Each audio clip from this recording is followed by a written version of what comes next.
Sledgehammer, a science fiction adventure. Robot Empire, Book 4. By Kevin Partner. 1. Oracle. She recoiled from the vastness of it, and almost broke the connection. Bit by bit she became accustomed to the peculiar sense of being in one place, and many at the same time. Her gaze swept across the desert, and then through the skin of the intruder, and out into space. No, it was not the intruder, it was Orbis. The world. She could see figures moving in the sand, gathering around a temple set in an olive grove. She wondered what they were waiting for, and as she asked the question, she knew the answer. Soon Alexander would rise again, as would all those who died in his service. The death of either leader, Alexander or Caesar, who even now stood guard at the entrance to the cave of the Oracle, caused a reset to happen. The two armies would disengage and return to their starting positions. The slain leader would rise again, with the memory of another painful death to fuel his vengeance. Scout came into view when she shifted her gaze to the landing bay. Arla reached out to touch it with her mind, but the ship was cold and there was no sign of any living intelligence there. There was certainly no way to reactivate Scout, and even if she could wake the robot ship, she risked damaging it, as she didn't know whether her probing would destroy its artificial mind. Out beyond the skin of Orbis she scanned, roaming ever further as she learned to tolerate the sheer openness of it. She felt exposed and vulnerable as she flitted from point to point in the system as if, at any moment, she might be noticed. Then she sensed it, and as she became aware, she realized it had been there all along, shadowing her. It was a dark, brooding presence, but as she examined it, she realized it wasn't a mind. It was a maelstrom of desires, needs, and feelings. The chief one right now was hunger. She felt a tug from it, as if it were magnetic, and she swung around until she was looking at the local gate. You wish to leave this system, she thought. A wave of pleasure such as she had never experienced before swept over and through her mind. Yes, she wanted nothing more than to go there, and all she had to do was wish it. She would go to the gate and then to another system where she would feed, and the hunger would disappear, and she would again feel this ecstasy. Arla! She snapped back into reality and fell to the floor, before leaping up again and throwing herself at McCall. She rained ineffective blows down on the doctor, feeling as though the light had been turned off and all the pleasure and richness drained from the universe. Hands gripped her shoulder, hauled her away and held her down as she sobbed. As the dark side of ecstasy drained away, she relaxed, the hands loosened their grip, and she pulled herself up so she sat against the damp cave wall. Are you okay? She opened her eyes, rubbing to bring them into focus in the gloom. Hal? Ofrak, Indira. Arla flipped over and scrambled across a floor smoothed by the footsteps of centuries to where McCall lay, rubbing her arm. I'm so sorry, I don't know what happened to me. McCall gave a rueful smile and shrugged. You were lost. I could see it in your face, it was as if there was no one home. So I pulled you back. Too suddenly it seems, and this was the price I paid. You're right, I was lost. It's like a dream now. I could see the whole of Orbis. That was weird enough, but then I went outside and I was floating in space. That would have been okay too. I thought I'd become used to it. And then I sensed something else, something primal. I don't know how to explain it, other than to say I knew hunger, as I'd never experienced it before, and when I turned to look at the local gate, I knew ecstasy. And then you pulled me out of it. I don't understand it. A voice from behind them said, I think I can explain. Wells? Arla spun around to see the robot sitting up stiffly. But she destroyed you. Wells gave a grim smile. I anticipated her attack, and shut down my systems moments before the radiation hit me. I didn't have the opportunity to do anything other than set a timer to reactivate myself after several hours. I surmise that she is no longer here. Guyana is dead, Arla said. Long live Guyana, McCall muttered. Not funny, Doctor. So you have indeed taken on the mantle of the Oracle's keeper, Wells said, arching his eyebrows. That was risky. Arla shrugged. Not really, I didn't feel as though I had any choice. That globe is the key to understanding what's going on here. And anyway, she said sheepishly, it called to me. What do you mean?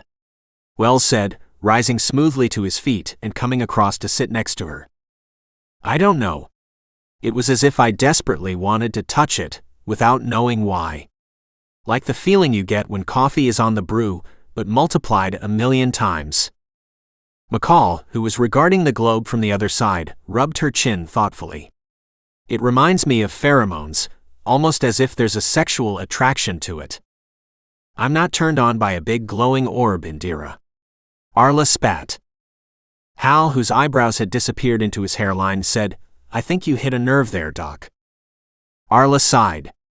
Look, it's not sexual. Well, I won't deny that when it wanted me to head toward the sun it felt nice. A bit like that. Maybe. It's nothing to be ashamed of, Wells said. There is clearly some sort of intelligence at work that is attempting to control you through the triggering of base desires. What do you know about base desires? Wells smiled. My knowledge is, of course, entirely at second hand. Arla kicked at the dust and began circling the glowing orb, attempting to plumb its depths with her eyes. Funny thing is, I don't feel any compulsion to touch it now. Perhaps the controller has given up for now and plans to make the attempt again. Clearly it wishes to leave the system, presumably to refuel at another. We cannot know what its intentions are until it re-establishes contact with you. I'm not sure it has intentions, at least no conscious ones. I don't know how to explain it, but I don't feel there's any intelligence in whatever it is. It's more like an animal urge, at least that's how it feels to me. Like a moth to a flame, McCall muttered.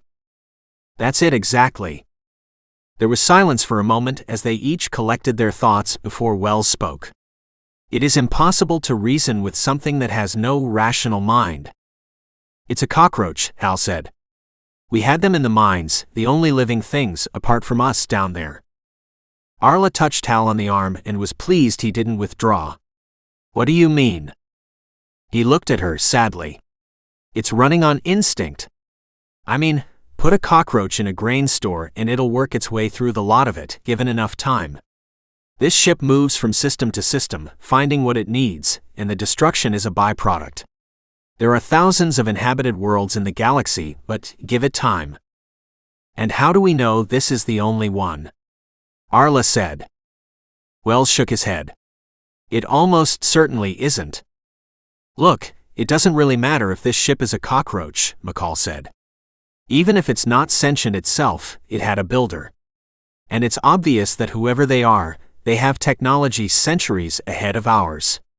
We have to find a way to disable it, or we might as well resign ourselves to a new life as parasites on the back of an insatiable insect munching its way through the galaxy. Colorful language, Dr. Wells said, but in essence accurate. Arla straightened herself up and looked at each of them in turn. For now, we need to make sure we survive for long enough to achieve that. And we have to find a way out of here.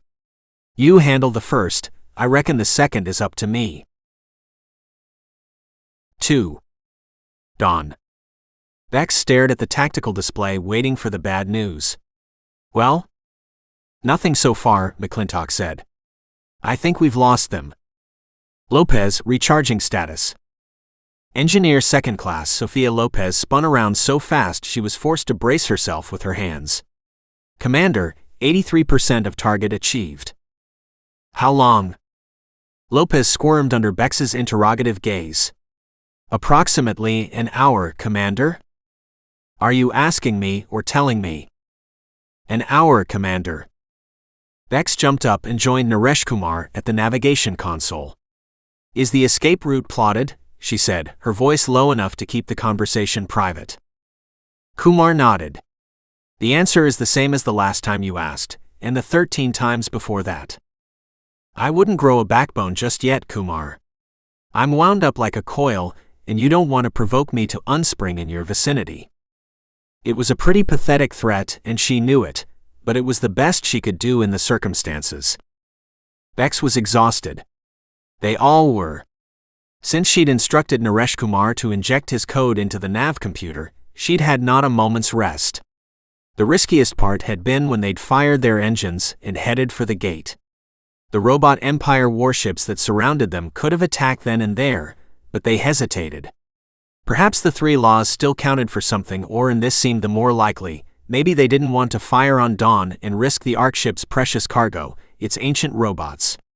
And what was the harm in letting them go? Let them believe they could get away. No human could outplot the navigational computers on the robot warships. Like cat and mouse, they would catch their prey soon enough. Except the mouse turned out to be a lot quicker than they expected. Naresh Kumar was a certified genius, and his pre-programmed sequence had left them in Dawn's wake. She could only imagine the look on Ace's borrowed face when the fleet exited the first gate to find the humans gone. Something had happened in the robot empire during the time Arla had been on Core Planet, or shortly afterwards. She'd managed to persuade them to supply the nuclear fuel Dawn used to drive its primary engines, and then, only a matter of days later, Kiyama's zombie had appeared on screen ordering them to surrender. They'd escaped, but hadn't by that point fully incorporated the new rods into their reactors, and so they'd been forced to stop to complete that process. It had now been several hours since they'd emerged from the gate into this system. It was an unpromising place if you were looking for somewhere to settle down. Indeed, the gate could only have been built here as a stepping stone to somewhere else, since it was orbiting a red dwarf star circled by a single rocky planet. For their purposes, however, it was ideal, as they could keep the planet between them and the gate for most of the time. Less than an hour to go. Contact. Beex ran across to McClintock's station. What do you see? Something has emerged from the gate, he said, stabbing a finger at the display. Give me a minute, just checking the sensor data. Is it a warship? Beex bit her lip as McClintock tapped away. She was about to ask again when he spoke. No, it's small. Some sort of scout vessel, perhaps. Hold on, it's moving back toward the gate. Lopez status? Beex barked. 90%, Commander, she responded. It'll have to do. Tell them to fire up the engines. I reckon we've been spotted, and we need to get to the gate before we have the whole fleet on our tails. Beex slumped onto the bed in her cabin, wanting nothing more than to be able to grab a few hours of sleep, but there was something she had to do before she could let her mind rest. Computer, run package Trojan, voice authorization Lieutenant Christina Beex. Acknowledged. Running. Complete. Hello Ace, Beex said. So we have found you. I knew you would want to speak to me again. Now just set me free, and I will look mercifully on you. Laughter overcame Beex, the sort of hysteria that is hard to control when you're on the point of exhaustion. After several seconds, she managed to get a grip. Sorry to disappoint you. Yes, one of your scouts found us, but we got away. Again. We're now safely in hyperspace, fully refueled. That last bit was a lie, but 90% would be enough for now. How is this possible? Beex put her arms behind her head and let out a long breath. Perhaps we're not as stupid as you imagined. Underestimating your enemy is a fatal weakness, I'm afraid. Perhaps. Now perhaps you will tell me where I am. It's like this, Beex said lazily. She was enjoying herself. We suspected you'd try to inject yourself into our computer systems, so we set a trap for you. I hope you're finding your accommodation comfortable. Now it was Ace's turn to laugh. You fool. You haven't trapped me. I am merely a splintered personality construct. The real Ace remains in charge of the robot fleet. I know, I've seen her. Inhabiting a body that doesn't belong to her. The original occupant had no further use for it. I was cast out of one perfectly good body, and when I took control, I decided to find another. An even better one. This was what Beex had been hoping for. Naresh Kumar had practically wet himself when she suggested activating the captured version of Ace, but Beex was hoping she'd be able to extract some information from the AI. I must admit, I was surprised by your ascent to power. One minute you're a lonely AI trying to find her way home, the next you're the spokesperson for the robot empire. I'm not the spokesperson, Ace spat. I am the leader. Beex smiled to herself. Is that so? I thought Core Executive was in charge. Those fools? They have sat idly by while the humans have begun rebuilding. I've been out there, in the remnants of the old empire. So have I. And I know the threat they pose. Not now, not soon, but eventually they will find us and seek to subjugate us again. Core Executive did not recognize this danger, or if they did, their slavish devotion to the rules our masters gave us limits their imagination. Fortunately, once I was liberated from that brute's implant, I discovered a group of minds that are more advanced, more flexible than those of the old guard. I needed an army, and they needed a leader. A match made in hell, Beex muttered. From that point, things moved quickly. I took control of Core Executive, just too late to prevent your friend from leaving.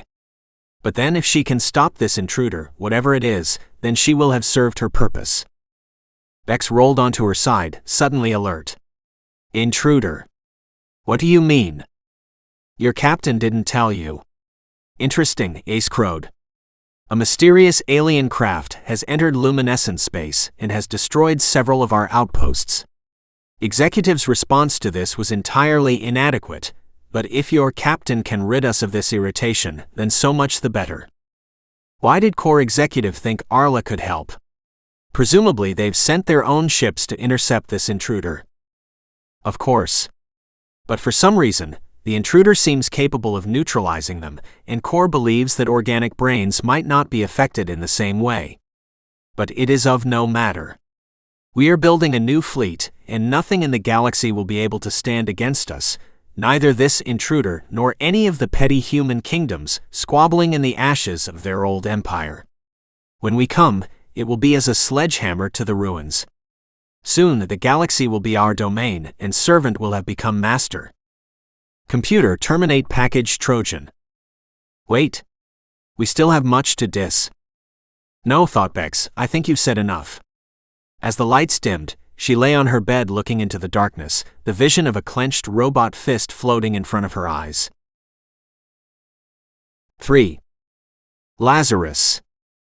Pins pricked the inside of her skull as she lay in the darkness of the cave, but beneath that lay something insidious, a visceral yearning that she fought desperately to resist. All she needed to do was touch the orb, and the pain would go away.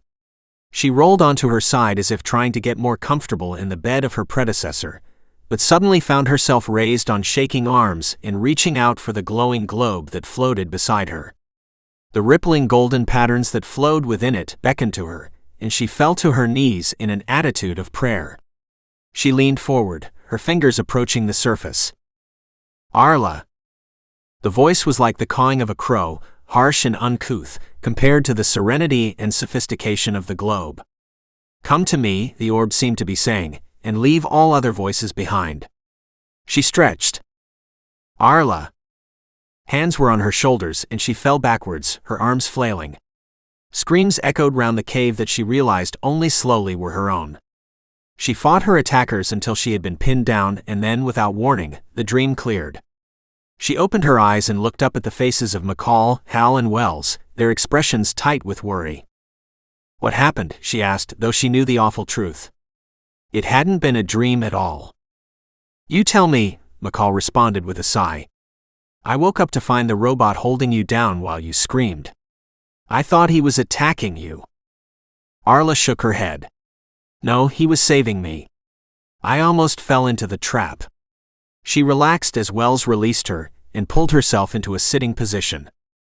It seemed like a dream, she said, rubbing her temples. I had the mother of all migraines, and I felt as though all I needed to do was reach out and touch the orb, and all my pain would be replaced. Wells gave a little cough.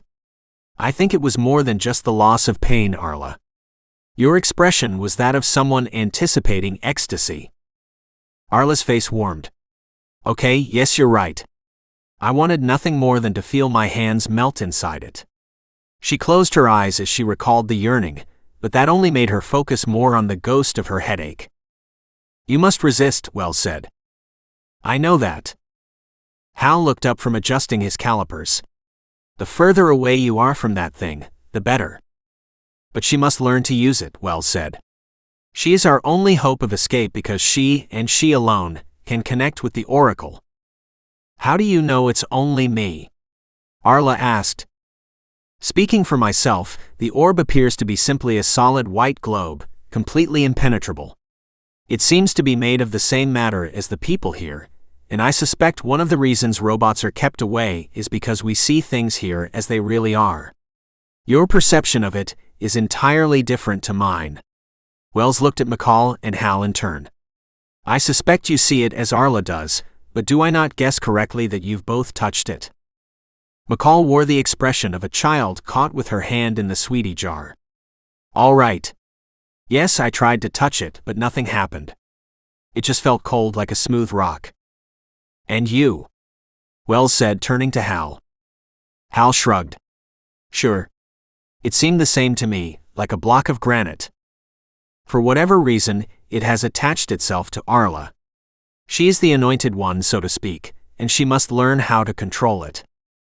I am still here, you know, Arla snapped. If you've quite finished discussing me, perhaps I can have a say in all this. Hal finished tightening his braces and covered his legs. And what do you have to say, oh all-powerful priestess? Hilarious, Arla said before drawing a deep breath. Look, Wells is right that I need to learn to control the oracle before it lures me in, and my heart tells me that time is ticking by, and we need to find a way out of here as soon as we can.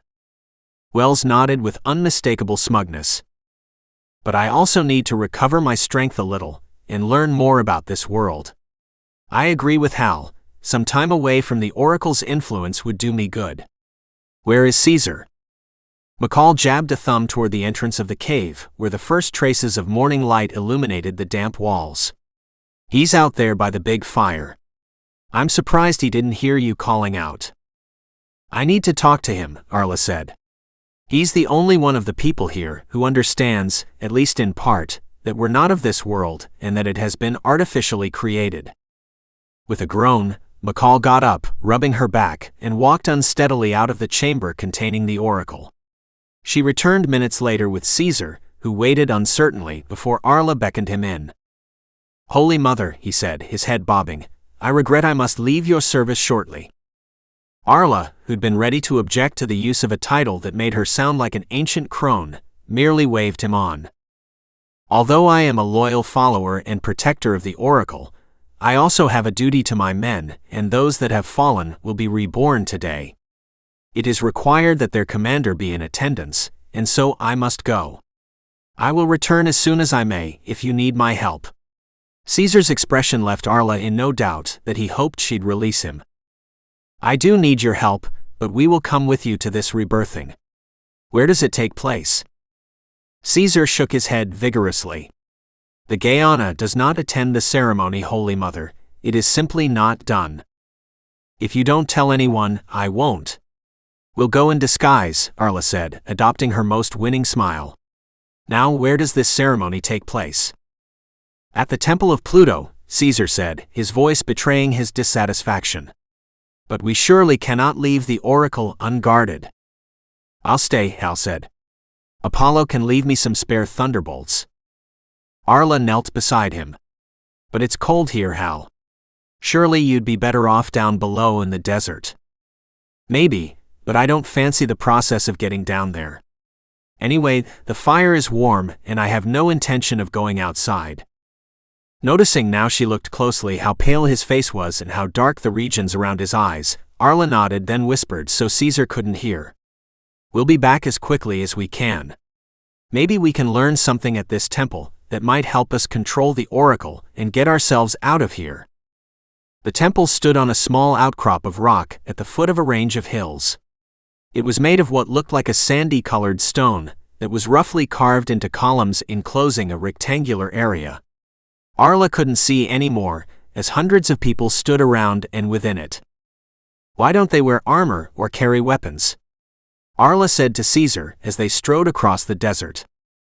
It is a sacred law that war is not permitted on the day of regeneration. It is the one day on which we have no fear. A single day of joy that begins in earnest as we welcome back our lost, though they themselves will have no part in the celebrations. Why not? Arla looked at Caesar and saw pain in his expression. Each of them will awaken as if no time has passed since they died. In their minds will be the memory of their own death, and in many cases, the ghost of the agony they felt at the last. They need a period of quiet reflection before they can rejoin their comrades. Wells moved alongside Caesar. "Tell me, General, what triggers the rebirths?" "My Lord Apollo," Caesar said with a curt bow, "it happens after the death of one of the two leaders, either myself or Alexandros." "So, the Greeks will be holding a similar ceremony at the same time?" Caesar nodded. "Yes. Their temple to Pluton is far from here, and I doubt not that the monster is being reborn today." "How many times have you been reborn?" Arla asked. Stopping for a moment, Caesar wiped the sweat from his brow and pulled from his pack a small silver wreath that he placed on his head. "I no longer keep count, mistress, though I remember each and every time I was felled. Now it is time to return to my people, and you will forgive me if I act as a lord. It is necessary to unite them." And as he stepped into full view of the temple, a cry went up. "Caesar! He has returned to us." Arla and the others slipped into the background, pulling their hoods up as the crowd surged to greet him. Arms outstretched, Caesar welcomed them as if they were children running to meet their father returning home from a long day in the field. Beyond the crowd, Arla could see that the temple contained nothing more than a block of the sand-colored stone.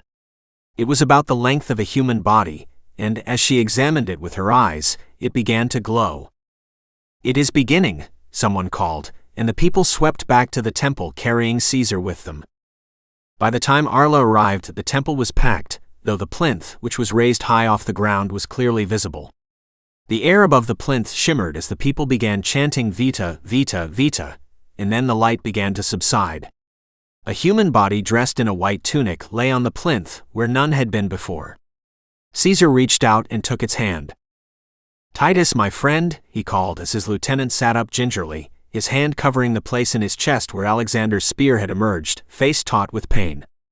"Come, you must rest while I welcome back our comrades."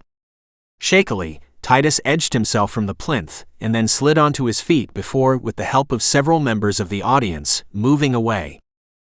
"Fascinating," Wells said to Arla as the next person, a young man clutching his head, emerged onto the plinth. "How is it done? Do you know?" Wells shook his head. "I observe that the plinth appears to be solid, but that the moment of, shall we say, birth is obscured by the light above it.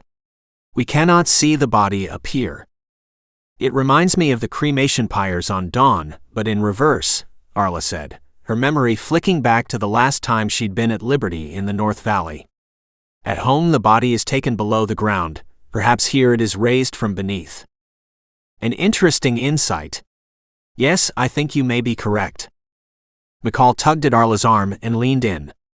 "If that's true, then it might be possible to access the ship if we dig down." "That is doubtful, Doctor," Wells said. "This place has been built to house humans, or at least their facsimiles, and so I would expect it to be proofed against their curiosity. I suspect we would find it impossible to access the space beneath the plinth, and it would be dangerous to try. It does, however, confirm our theories about the nature of this place." Arla grunted. "It doesn't explain why it's so much larger on the inside." "That is true. I suspect the sort of dimensional warping needed to maintain this landscape is one reason for the intruder's insatiable appetite. Based on Scout's data, I calculated that it would be capable of draining all the energy from a gas giant in a surprisingly short period. This might be why it is so keen to move to another system." "And that's just another mystery," McCall said. "Why does it need someone, a human, to give it those instructions? You said that it made you feel as though you desperately wanted to head toward the gate, but why couldn't it just do that for itself?" Arla shrugged. "I have a feeling we'll never work this place out. All I do know is that we need to get away from here." "We need to do more than that," Wells said. "Our mission is to disable it, and the Oracle is the only access we have. In the end, it's going to be up to you." 4. Mind. This time she was ready for it, that urge to see the gate around the local sun. Somehow she knew that if she turned to look at it, the entire ship would follow her movements, and that if she reached out to the gate, the intruder would follow. Even thinking of turning, a thought within a thought, might be enough to set off a chain reaction that would see her falling under the control of the ship, never to surface again. So she tried to ignore the craving and looked inwards rather than out. She needed answers, and this, perhaps, was going to be her only opportunity. Arla thought about the past, about the Gaeanas that had come before her, and suddenly she perceived that she could move through time as well as space, at least within the confines of her mind. It was as if she was seeing an amalgamation of what the ship knew to be, and what had been over ages. There was the Gaeana she knew. The woman caressed the oracle, a look of transcendent joy on her face. She was much younger, and beside her sat an old woman and a man, watching with satisfaction as she joined with the globe. Arla knew that she was seeing the moment that her predecessor became the Gaeana. She felt as though she was being manipulated. Somehow whatever controlled what she saw was trying to convince her to give in and feel the same joy. But Arla had seen what had become of the young priestess, and now understood what she had glimpsed in the depths of those black eyes. Dependency, loneliness, a desperate longing for it to stop. She had seen what would happen to her if she gave in, and so she pushed past this vision and watched a sequence of snapshots blur across her inner eye as she headed further back in time. She had no doubt about it now. The ship was old, thousands of years old. From what she could gather, the previous Gaeana had been the last in a long, unbroken line, but her family was not the first to control the sphere. More than once, the scene showed a single woman, always a woman, crouching by the oracle as if searching, and Arla knew that the intruder had each time found new blood to replace that which was dying. And then, quite suddenly, the long sequence of women ended. Arla let out a gasp as a shape squatted beside the sphere, its many tentacles embedded in the oracle. It was black, and had a soft body made up of two roughly spherical parts that met in the middle. Each part, Arla found herself thinking of them as thorax and abdomen, had its own set of tentacles, with the lower part supporting the body and those on the upper part inside the sphere. Somehow, she knew that the creature was ancient and coming to the end of its life. It was searching for something, and there, floating within the oracle itself, was a space vessel containing humans. The creature desperately wanted the vessel to come closer. So that was it. The ship had been constructed and controlled by whatever species that alien belonged to. Perhaps there had been an entire crew of these creatures at one point, but for some reason, they'd died out and had sought the only available replacements, humans. A wave of inconsolable loneliness swept over her, a grief born of centuries of separation and coming not from the oracle, but from the ship itself. She knew in that instant that it wasn't a constructed thing, at least not in the sense she understood it. The ship was a living being traversing the universe in an endless search for the mind of its master. The yearning to turn to the sun was a twin need for fuel, and a hope that it might find the makers again. She saw in her mind the destruction of the robot colonies, and felt first the hope that the creature felt that here at last it had found its creators, and then the anger when it discovered metal minds that were alien. It tolerated the humans that merged with the oracle down the ages because they were organic, and it could, in its instinctive way, control them so that it continued to follow its zigzag path through the galaxy. She looked further, into a distant time far across the galaxy. She felt young and excited as she circled a planet of blue and green. The tentacled figure bent over the oracle, searching for something. Many times over the centuries, it believed it had found what it was looking for, only to be disappointed. And then, finally, it succeeded. It ululated its triumph through the chambers of Arla's mind, and set to work creating a place for its prize in the belly of the ship. But it needed to be sure that it had found the very best. So it waited again, and there it was, the second. After its long labors were completed, the figure, or was it a different one? Arla couldn't tell, commanded the ship to begin its journey home. But something happened, and the last master died, leaving the ship with no direction. So, it wandered aimlessly for centuries, drifting back into what became the galaxy of the humans, attracted by the taste of intelligence. Arla saw three-legged creatures covered in fur, reaching out in friendship from their strange spaceships. The ship, perceiving that they were not the creators, destroyed them in its disappointment and rage. Then it moved on, resuming its course out of the galaxy, until it came upon a vessel containing humans. Their minds were not familiar, but this time, the creature did not strike out. It was so lonely, and it recognized that here were beings similar to those its master had harvested. So it brought them aboard, and they found the oracle. Long centuries passed as it preserved its precious cargo, in anticipation of meeting its masters again.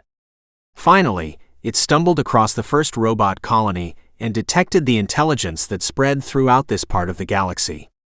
It hated the machines, they were so different to its makers, but it knew that they possessed power it could use. So, with antediluvian certainty, it resolved to destroy them.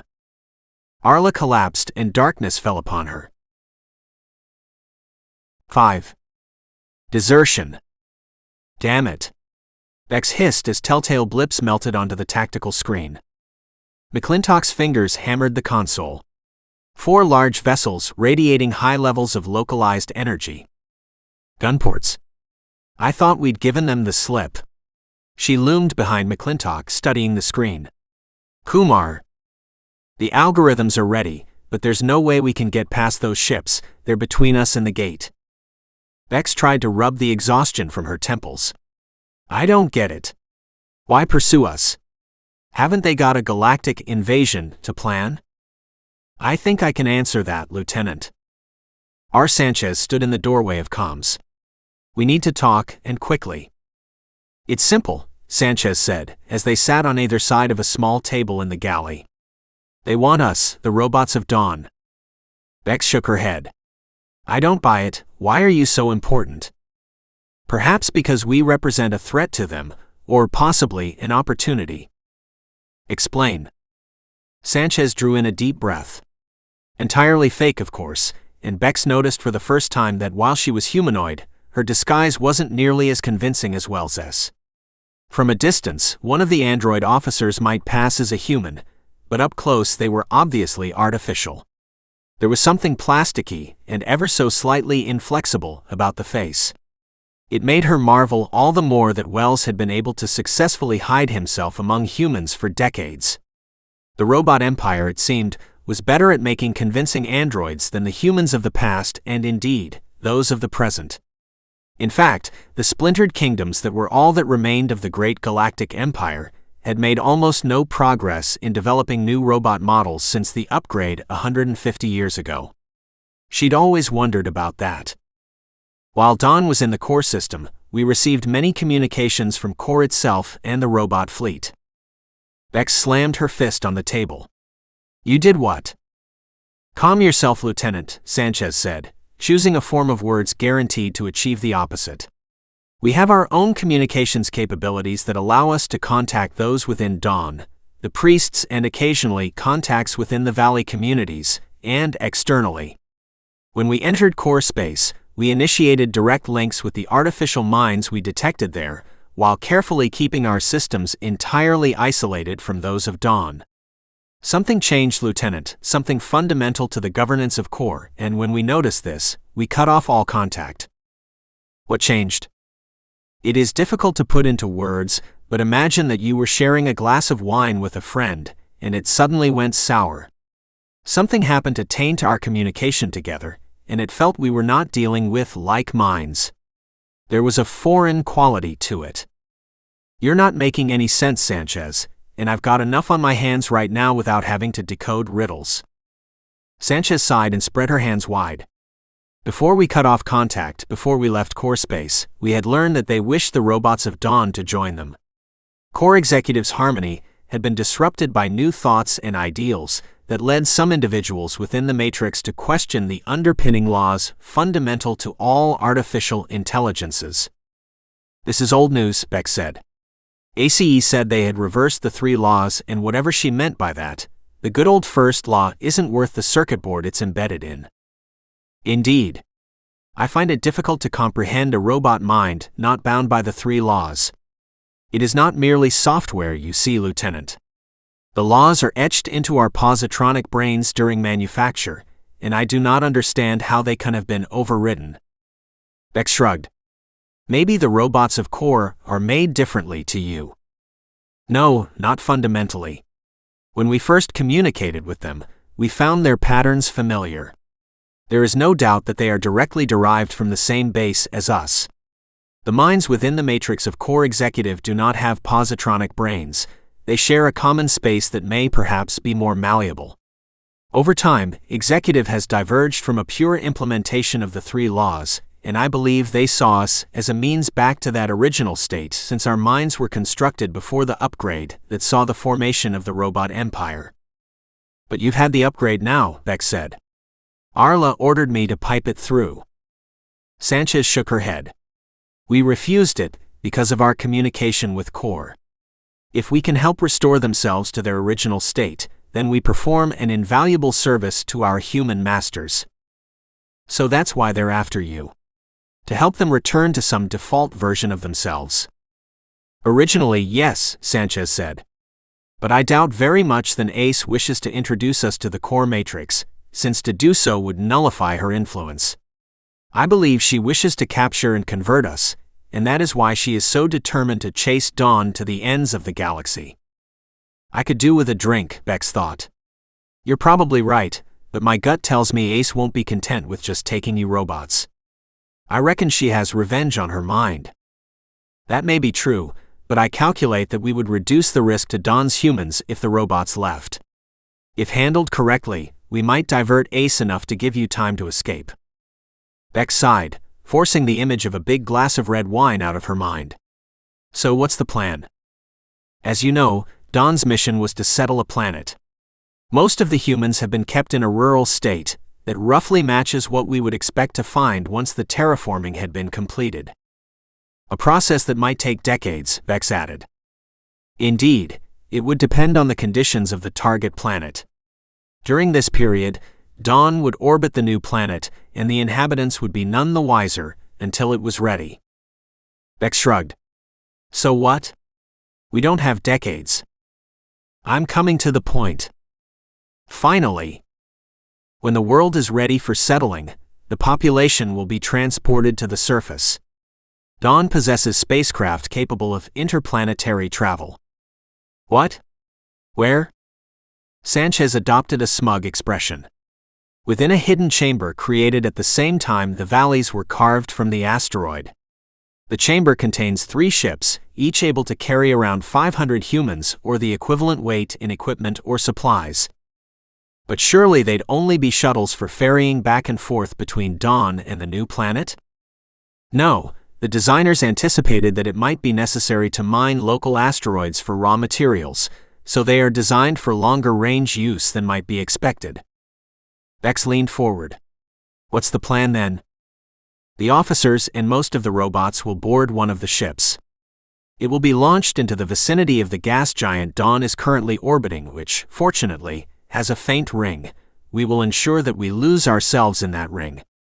You will then navigate toward the gate, and when the ships of the robot empire close with you, we will broadcast a message to them announcing our presence and demanding that they allow you to leave the system before we will reveal our position. And then what? We will allow them to find us, eventually. And when they come aboard to take possession of us, the ship will self-destruct. That way they will not gain access to our technology, and we might destroy Ace at the same time. Beex shook her head. Wow, the ultimate sacrifice. We do not see it as such. It is the necessary consequence of obeying the 3 laws. But what about the Valley robots? They've been upgraded. We will not reveal our plans to them, only the officers will know. Beex leaned back and tried to force her mind to unseize. She was looking for the catch, for the bigger picture. It had to be there somewhere. Hold on, you said you'd take most of the robots. Indeed. Some will remain. 1 officer and a few Valley robots, 1 of each model. We believe they will be needed to give Dawn the best chance of fulfilling its mission. They will deactivate before we launch, so their electromagnetic signatures can't be picked up by the enemy. Well, it seems as though you've got it all figured out, Beex said. Thank you, Officer Sanchez. The crew of Dawn are in your debt. Sanchez got smoothly to her feet and saluted. Not at all, Captain. We are simply fulfilling our duty. Beex watched the robot officer leave with unexpected sadness. She was just a machine, and yet the humans of Dawn would owe their life to what, to Beex's mind, seemed like a noble sacrifice. 6. Masters. We have to get out of here, Arla said. Or at least, you need to go. They were sitting beside the fire with their backs to the Oracle. Arla had spent as much time communing with the globe as she dared, and now sat with her eyes closed, feeling as though her mind was wavering on the edge. The risk had been worth it, however, and she knew all that she needed to know. We're not going anywhere without you, McCall said. Arla waved her arm dismissively. There's too much at stake. What did you see this time? Hal asked. She opened her eyes and looked at him. There was no mistaking it, he was heading downhill and quickly. Something about this environment, something beyond the fact that it was cold and bleak, was draining him of energy. She had to find a way out for him, and soon. I've been through its entire library of records, she said. There is no intelligence to the ship or this environment we're in. The guiding mind was provided by the original makers, and the last of them died many centuries ago. Since then, the ship has wandered, driven mainly by the need to feed itself and to keep the pantomime in its belly alive. When it entered robot space, it thought for a moment that it had found its old masters. When it realized its mistake, it did what it was programmed to do. What was that? Arla shrugged. I don't know much about the master race, but they clearly don't tolerate other intelligences unless they can control them. I reckon this ship was used to conduct an experiment, to see whether humans could pass some sort of test. It could easily be that humanity was only spared because the masters died before the experiment concluded. So, the ship is doing what they would have done, destroying every sign of alien civilization. In this case, that's the colonies and ships of the robot empire. So why do we have to leave without you?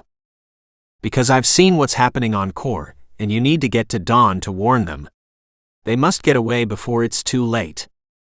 Well stirred. What have you seen? The corruption of the robot empire. I have picked up communications from Core executive recalling all warships to Core space. Couldn't that just be to protect against the intruder? A last stand? Arla shook her head. That is not the sense I am picking up. They are not gathering in defense, they are preparing to invade. In that case, Hal said, we shouldn't go anywhere until this ship has destroyed Core. No, our mission is to prevent exactly that, Wells said. You want us to save our enemy? Arla snapped, what special kind of stupid do you think we are? Core is not your enemy, Ace is. Arla looked into his face and saw beneath the calm exterior a hint of terror. But Ace is in charge, she holds all the cards. She may control the fleet, but there are trillions of individuals in the luminescence. Would you condemn them to death also? Hal slammed his fist down. They're not alive. They're machines. Wells regarded Hal with an expression of sympathy and sadness. As are you, my friend. At its most basic, you are merely an organic machine. Surely it's not the construction details that define what is alive, but the sentience. We don't have time for a philosophical discussion, McCall said, hauling herself to her feet with a groan. We have to do what's right for our people, and if that's to destroy the robot empire, then so be it. Arla gave a grim chuckle. The truth is, it's probably irrelevant. If we somehow escape from here without stopping the intruder, and it destroys the robot empire, it'll only be a matter of time before it finds humanity. The trail will be easy enough to follow. And there's nothing we have that could stop it. It's more powerful than I could have imagined. No, we have to stop it, at least until we can work out how to destroy it. You are correct, Arla, Wells said, his relief obvious. I'm not happy about it, Arla responded. But I seem to have talked myself into it. Sometimes it feels as though I'm getting more than just the conscious images from the Oracle.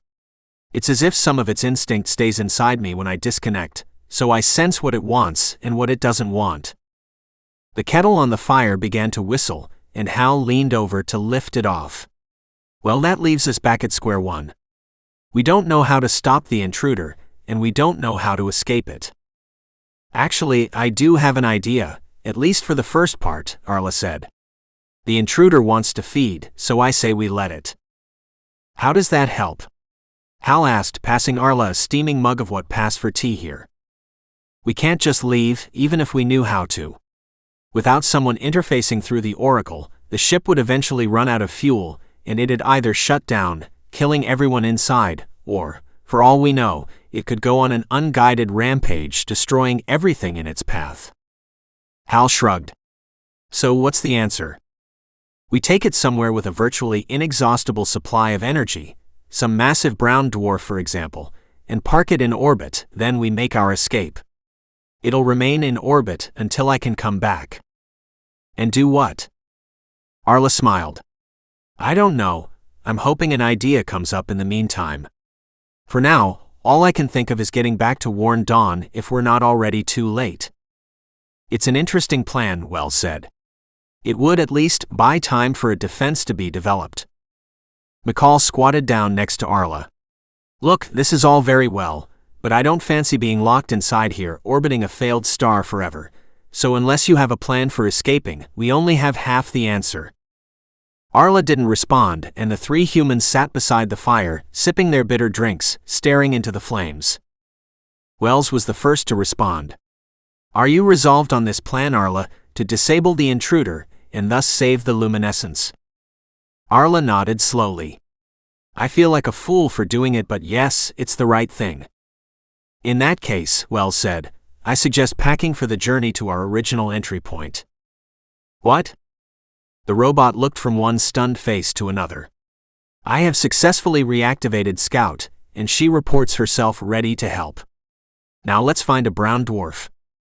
It took 3 attempts and the last ounce of Arla's mental strength. The intruder had reacted with glee when she'd turned toward the local sun and stretched out to it. The others had sensed no acceleration or change of attitude, but she'd felt it as a rush of ecstatic anticipation. She allowed the ship to choose which gate to emerge from, but the system they arrived at was much like the last one, and Arla had to fight to force the intruder back into the gate for a random jump. The next star system had nothing but an orbiting ring of rocky debris, and this time she had little trouble turning the ship around. A wave of heat washed over her as they emerged from the third gate, and she knew she'd found it. Unlike the broad-spectrum radiation of the small yellow star, the massive object orbiting it smoldered in the infrared. Not large enough to ignite, it would be warm until the end of time, and after overcoming the ship's reluctance, she guided the intruder inwards. It recoiled from the taste of the brown dwarf's atmosphere, but in the end, it began to draw from it. Arla was swamped by an overwhelming relief, as if, on the verge of starvation, she'd found a piece of moldy bread. The intruder wasn't happy, but it was feeding and for now seemed prepared to stay where it was. Come, Wells said once she'd recovered a little. It's time to leave. I suggest we make the attempt after dark. I do not wish to have to meet any of the inhabitants of this place as we make our way back to our entry point. I'm not sure Caesar would understand or agree to our departure. Well, quite apart from having no idea how to open the door from this side, there's the little matter of our lack of ship suits, McCall said. If we're lucky, we might find Arla's and Hal's, though I doubt it, but my helmet cracked so there's no way I could make it to the ship. Wells smiled. That has been taken care of, Doctor. How exactly? Permit me to keep my secret for a little longer, Wells said. Arla thought she detected a hint of uncertainty in his voice, but the others didn't seem to notice. Keep it to yourself then, McCall snapped. Can't stand smug people, especially when they're made of cogs and wheels. 7. Mechanic. There were many things DX5994 didn't understand. Generally speaking, she didn't mind, because it was not her function to understand, at least not beyond the confines of her expertise. She brushed the sparks away with an auxiliary arm and focused her visual array on the puncture hole. Robots got themselves injured often enough, but she wasn't used to seeing what looked like the sorts of burns a cutting laser might cause. Or indeed, a pulse rifle. She traced the damage through the body on the table, as layer after layer of delicate circuitry had burned away. It would need a new neuronic relay and many more generic parts. Doxy glanced at the ID plate on its chest. This unit had no assigned function. Again, this was unusual, and she was seeing more and more of these in recent weeks. She sighed inwardly and continued her work. It was touch and go whether the body was salvageable. Perhaps moving the brain would be the more sensible option, though she wasn't sure where these bodies were made. The eyes, let's call them eyes even though spectral photometer would be a more correct label, of the unit on the table swiveled in her direction. The unit spoke using electromagnetic pulses here, represented by their English equivalent. You have paused, DX5994. Is there a problem? Doxy fired back. No problem. I am compiling a list of replacement parts and considering whether to recommend corporeal reassignment as a more practical solution. Unacceptable. My brain must not be reassigned. You will make the necessary repairs. Fighting back her surprise, Doxy responded. There is a cost in time and resources to be authorized. Who do I contact? I will authorize. I am an autonomous unit. You will effect repairs immediately so that I may return to service. This was becoming stranger and stranger. What is your function? I serve Core Executive. I am a protector. Effect repairs immediately. We are Core. A wave of panic surged through Doxy's positronic relays. She had heard the rumors about these so-called protectors, and she'd learned enough to know that the further from them she remained, the better. She certainly hadn't expected to find any here. Clavius was a rare metal mining outpost founded in the early days of the luminescence. Nothing controversial ever happened here. Sure, some of the satellite colonies were a little unconventional, operating outside the control of Core Executive, but as long as quotas were met and the precious metals continued to flow, they had been allowed their independence.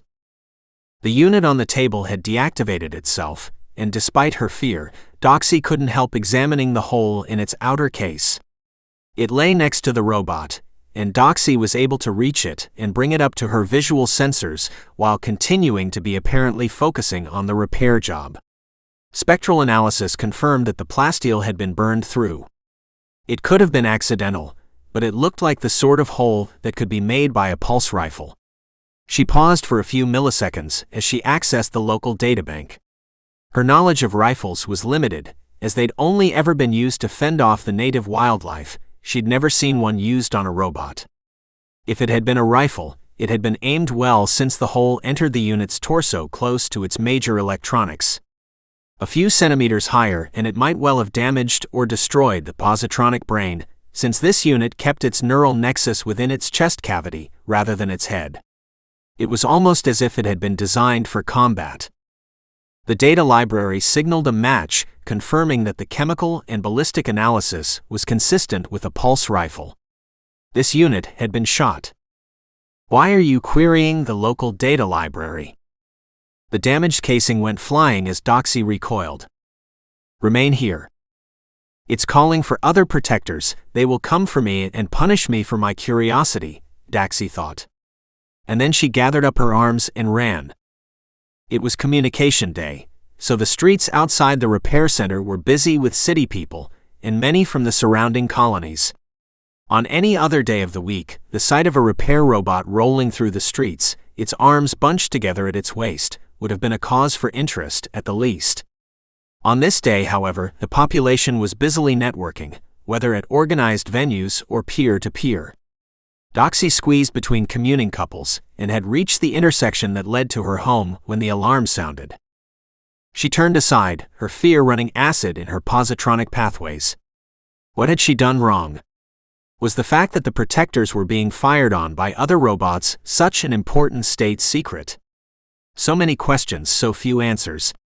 All she knew with every circuit in her being was that if they caught her, she would be repurposed. As a repair expert, she'd occasionally been forced to wipe a unit's positronic mind when it had been beyond repair, and the robot that opened its eyes after the procedure was not the same as the one who'd closed them. She liked being Doxy. She had a home, she had friends, she had a life, all of which now lay in ruins around her because of one moment of curiosity. She rounded a corner and collided with a garbage container. Cursing, she stepped back as it resolved itself into a beaten-up, rust-infested robot. "Looks like you're in trouble," it said in a voice like the opening of a corroded door. Doxy moved back further. The robot was speaking to her, using actual words said out loud and not M. "I don't have time," she said, surprised to hear her own voice. "You won't outrun them," the robot said. "Here, let me help you hide until we can slip away." "What? You thought I was a garbage can, didn't you? Here, I have a spare projector." It held out a small rectangular device. "It only does trash containers, but beggars can't be choosers, know what I mean?"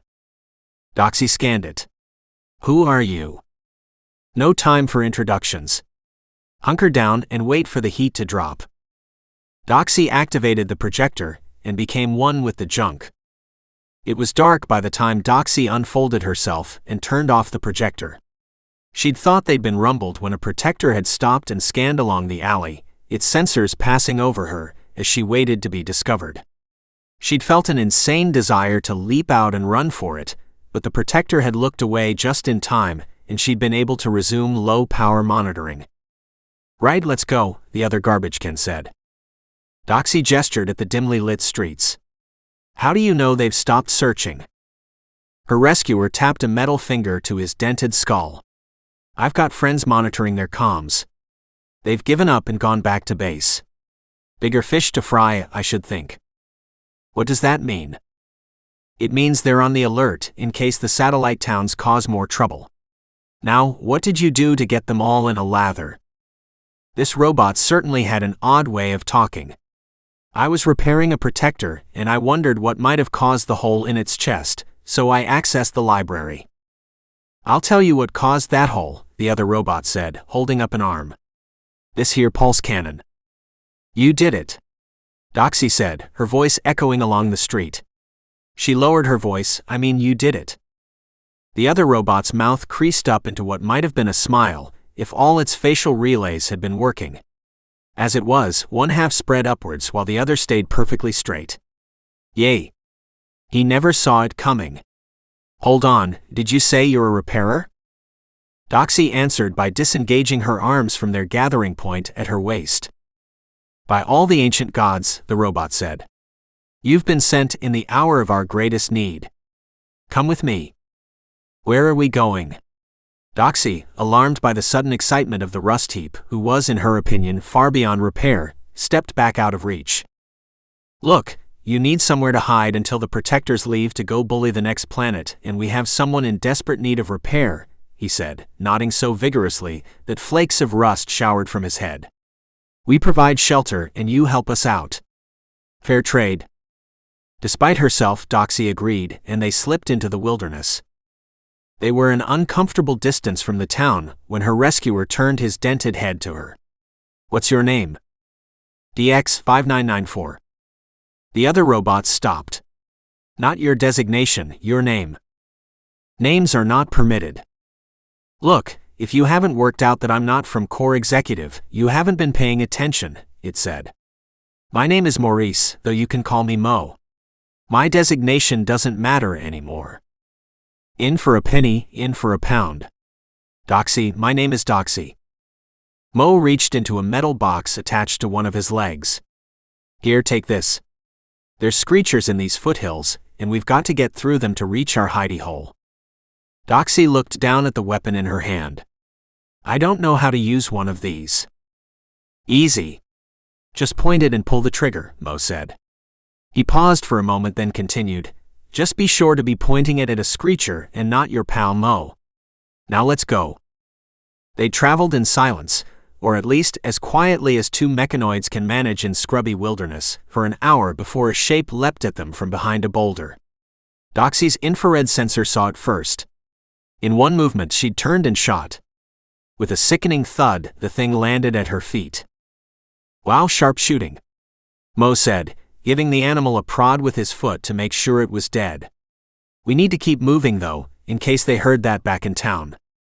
Doxy spent the few minutes it took to climb out of Screecher territory, trying to process what had happened. She'd acted entirely on instinct, and had felled her foe like a fictional hero. But she was a repair droid, not a bounty hunter.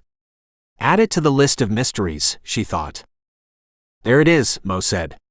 Stand still and I'll transmit the password. After a few seconds, he waved her to follow him, and they trudged up the remaining slope. They were at the base of a cliff, a perfectly ordinary cliff with no sign of any sort of camp.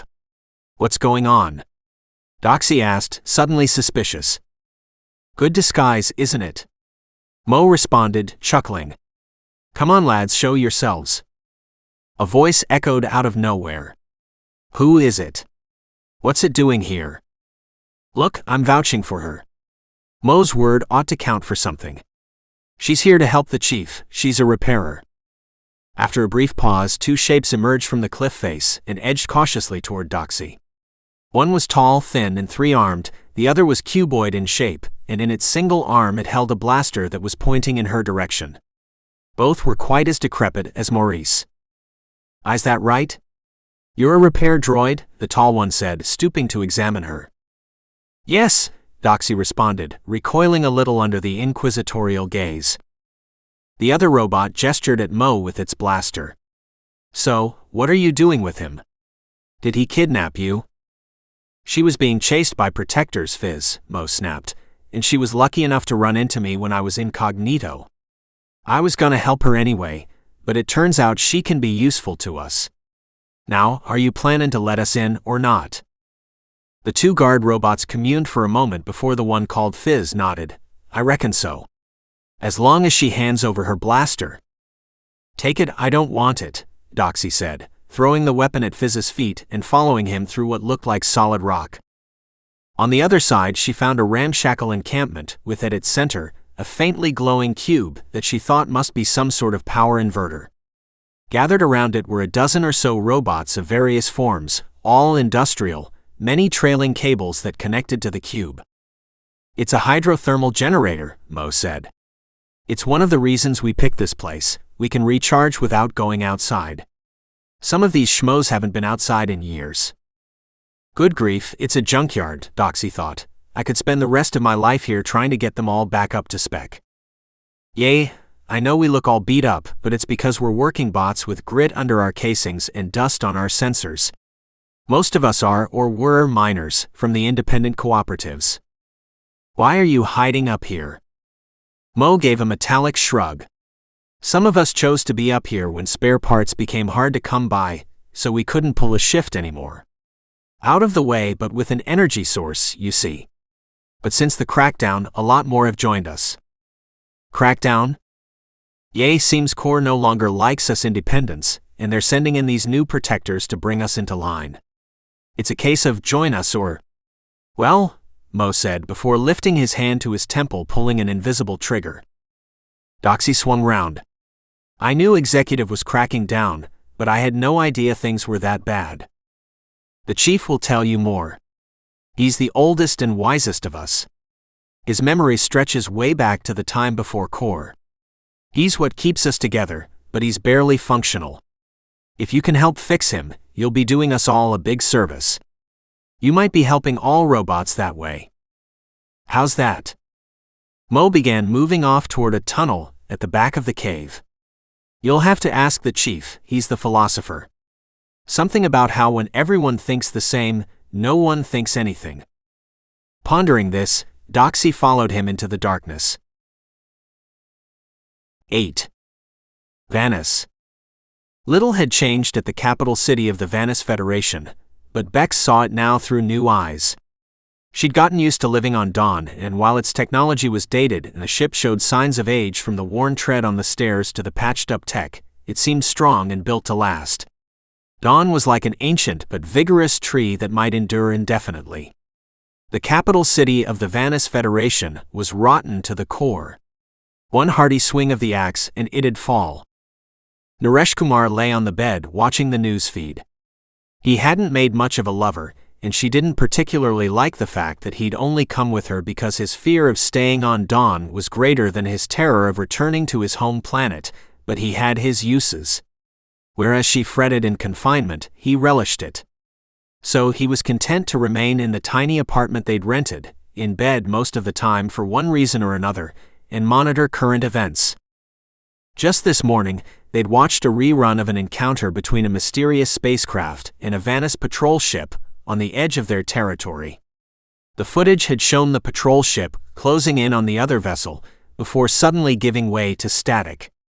Beex recognized the aggressor as a robot Empire scout, but of course, the authorities, while claiming to be on top of the matter, were actually clueless. The time was rapidly approaching when she would have to reveal herself and seek an audience with the Queen. Probably pointless and certainly dangerous, Beex felt it needed to be done. She had many faults, but disloyalty to her people was not one of them. But weren't the crew and passengers of Dawn now her people? Well, she'd done her best for them, and they'd have to take their chances now. Sanchez's deception had worked like a charm, and while the attention of the robot warship guarding the gate had been diverted to the office's ship, Dawn had quietly slipped away. There had been plenty of trouble in the valleys as almost all of their robots left. Only a small group, including Arla's droid, RDJ, had remained, and Beex had ordered them to be kept in the command module for safety. Luckily, Prime Z had demonstrated extraordinary political skill by manipulating the valley dwellers into believing that the robots had left because of the uprising by his predecessor, and that with orderly behavior, they might be persuaded to return. And so the valleys experienced peace, albeit the peace of the oppressed, policed by the priests who now, Beex reflected, had more power than ever. Ironically, Z had a better chance than any Prime before him to take control of Dawn. As far as she could tell, however, he was content to be the de facto king of the valleys and leave the running of the space vessel to the crew. Naresh Kumar had plotted a complex series of jumps to throw off any pursuit. Once that sequence had been completed, they began looking for somewhere for Dawn to hide and found the perfect location when they exited a gate to find a trinary system, 3 small yellow stars dancing around each other in complex orbits that had prevented the formation of any large planets. What they did have, however, was a massive swarm of asteroids, and Dawn became one among the many. This process had taken weeks, and during that time, Dawn had picked up the occasional transmission drifting through hyperspace. Ace hadn't been idle, and robot warships had been fanning out, probing the locations of the nearest human settlements. Beex had listened to SOS calls broadcast by isolated colonies and the ships assigned to protect them. In each case, the transmission ended in static, and she imagined another piece of humanity trodden beneath a metal boot. Z hadn't been pleased when she'd announced that she was taking one of the remaining ships so she could warn the Vanis Federation. However, even though they were barbaric, repressive, and backward, the Vanis were her people, and she felt she had to help them if she could. Naresh Kumar was just as reluctant, but Beex needed him to handle the primitive navigation computer, and she used a combination of implied threat and the promise of the sort of education he was likely never to get in any other way to convince him. As it happened, she did like him, so it wasn't entirely cynical, and his puppy-like enthusiasm made the entire process more enjoyable for them both than it might have been. Her puppy sat up in bed. "Are you getting in?" he asked with a genuine shyness that almost defeated Beex's resolve. "I've only just got up," she said, putting on her game face. "I don't think we can wait any longer. The people are beginning to panic." It was the only thing being talked about in the coffee shop. Kumar's face dropped. "Can't we just wait another day or two? To be sure, the authorities need our help." Beex sat on the edge of the bed and took his hand. "Tempted though I am, I'm afraid we've delayed long enough. The government is obviously clueless. They can't even pretend that the threat is being contained. Of course, they're blaming the neighboring powers, but it's frankly ridiculous. I mean, I even heard someone this morning blaming the Automata, and they're barely even space-capable. Their fleet's held together with rust and luck. Only because they're starved of tech," Naresh Kumar said. Beex patted his hand. "Sorry, I forgot your family came from Tuamata Prime. They clearly don't lack brains, and you're right, the Vanis have done a good job of dominating the neighborhood, so to blame any of them for the abject defeat of every Vanis ship sent to investigate is ridiculous. But plenty of stupid ideas get believed by stupid people. And you think our information will help?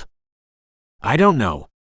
You've brought a crap load of telemetry and other sensor records, as well as all our communications with them.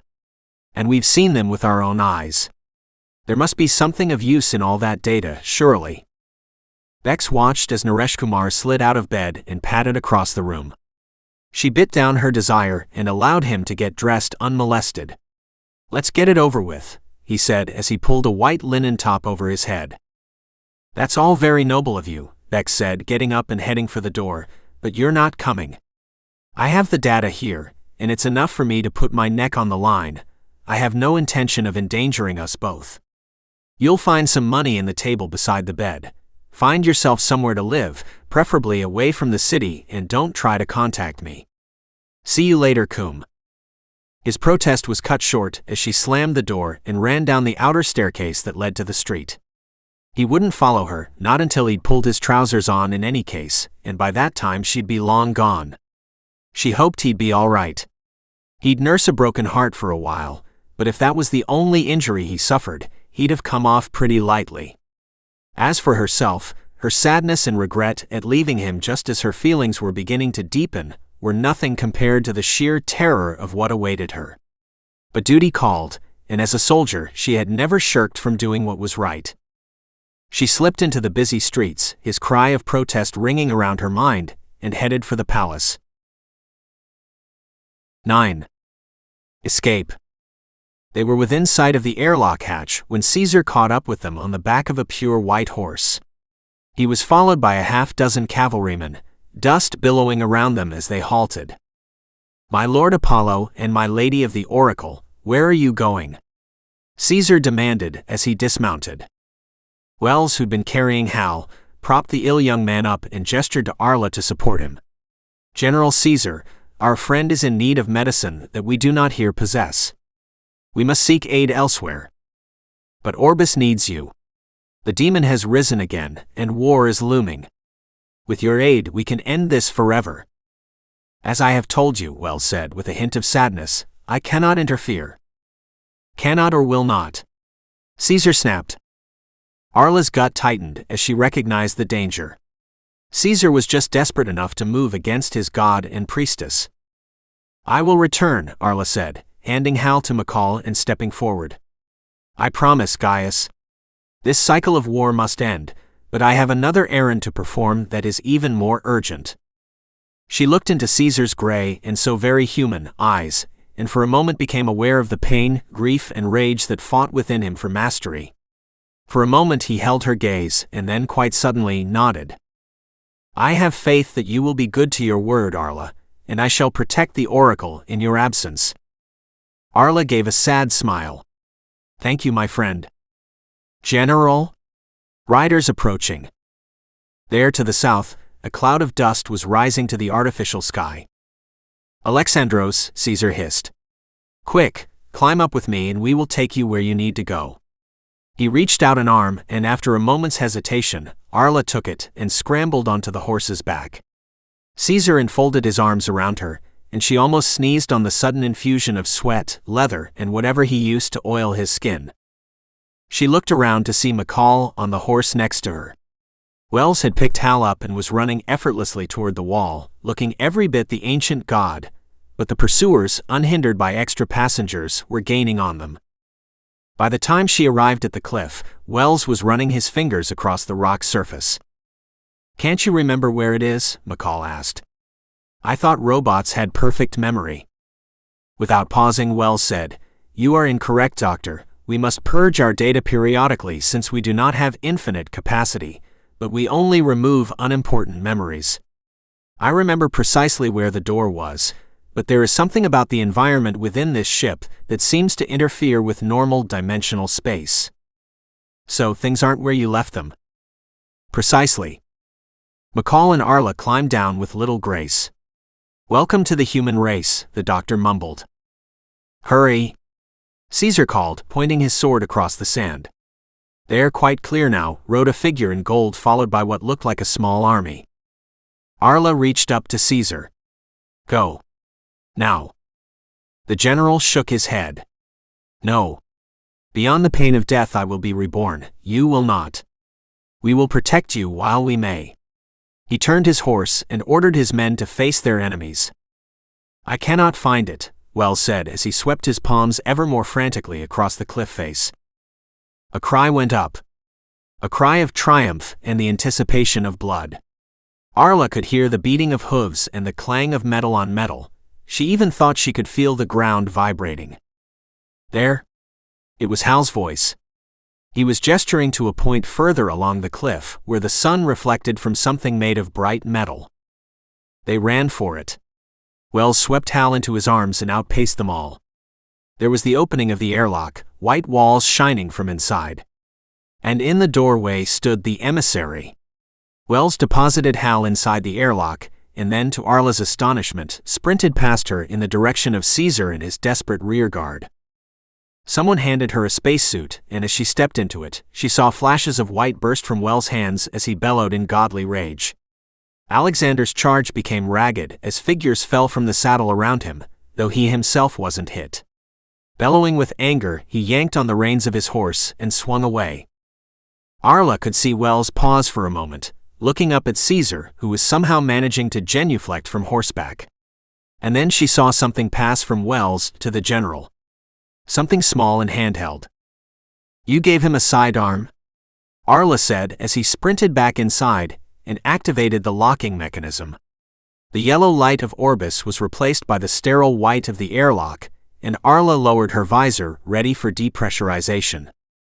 "It has limited charge remaining, as I explained to Gaius," Wells said, "and it seemed only fair that he should be able to return to his fortified camp safely. There's no doubt in my mind that Alexander will attack as soon as he sees I have left. The best we can hope for in our absence is some form of equilibrium, and Gaius is, after all, the protector of the Oracle.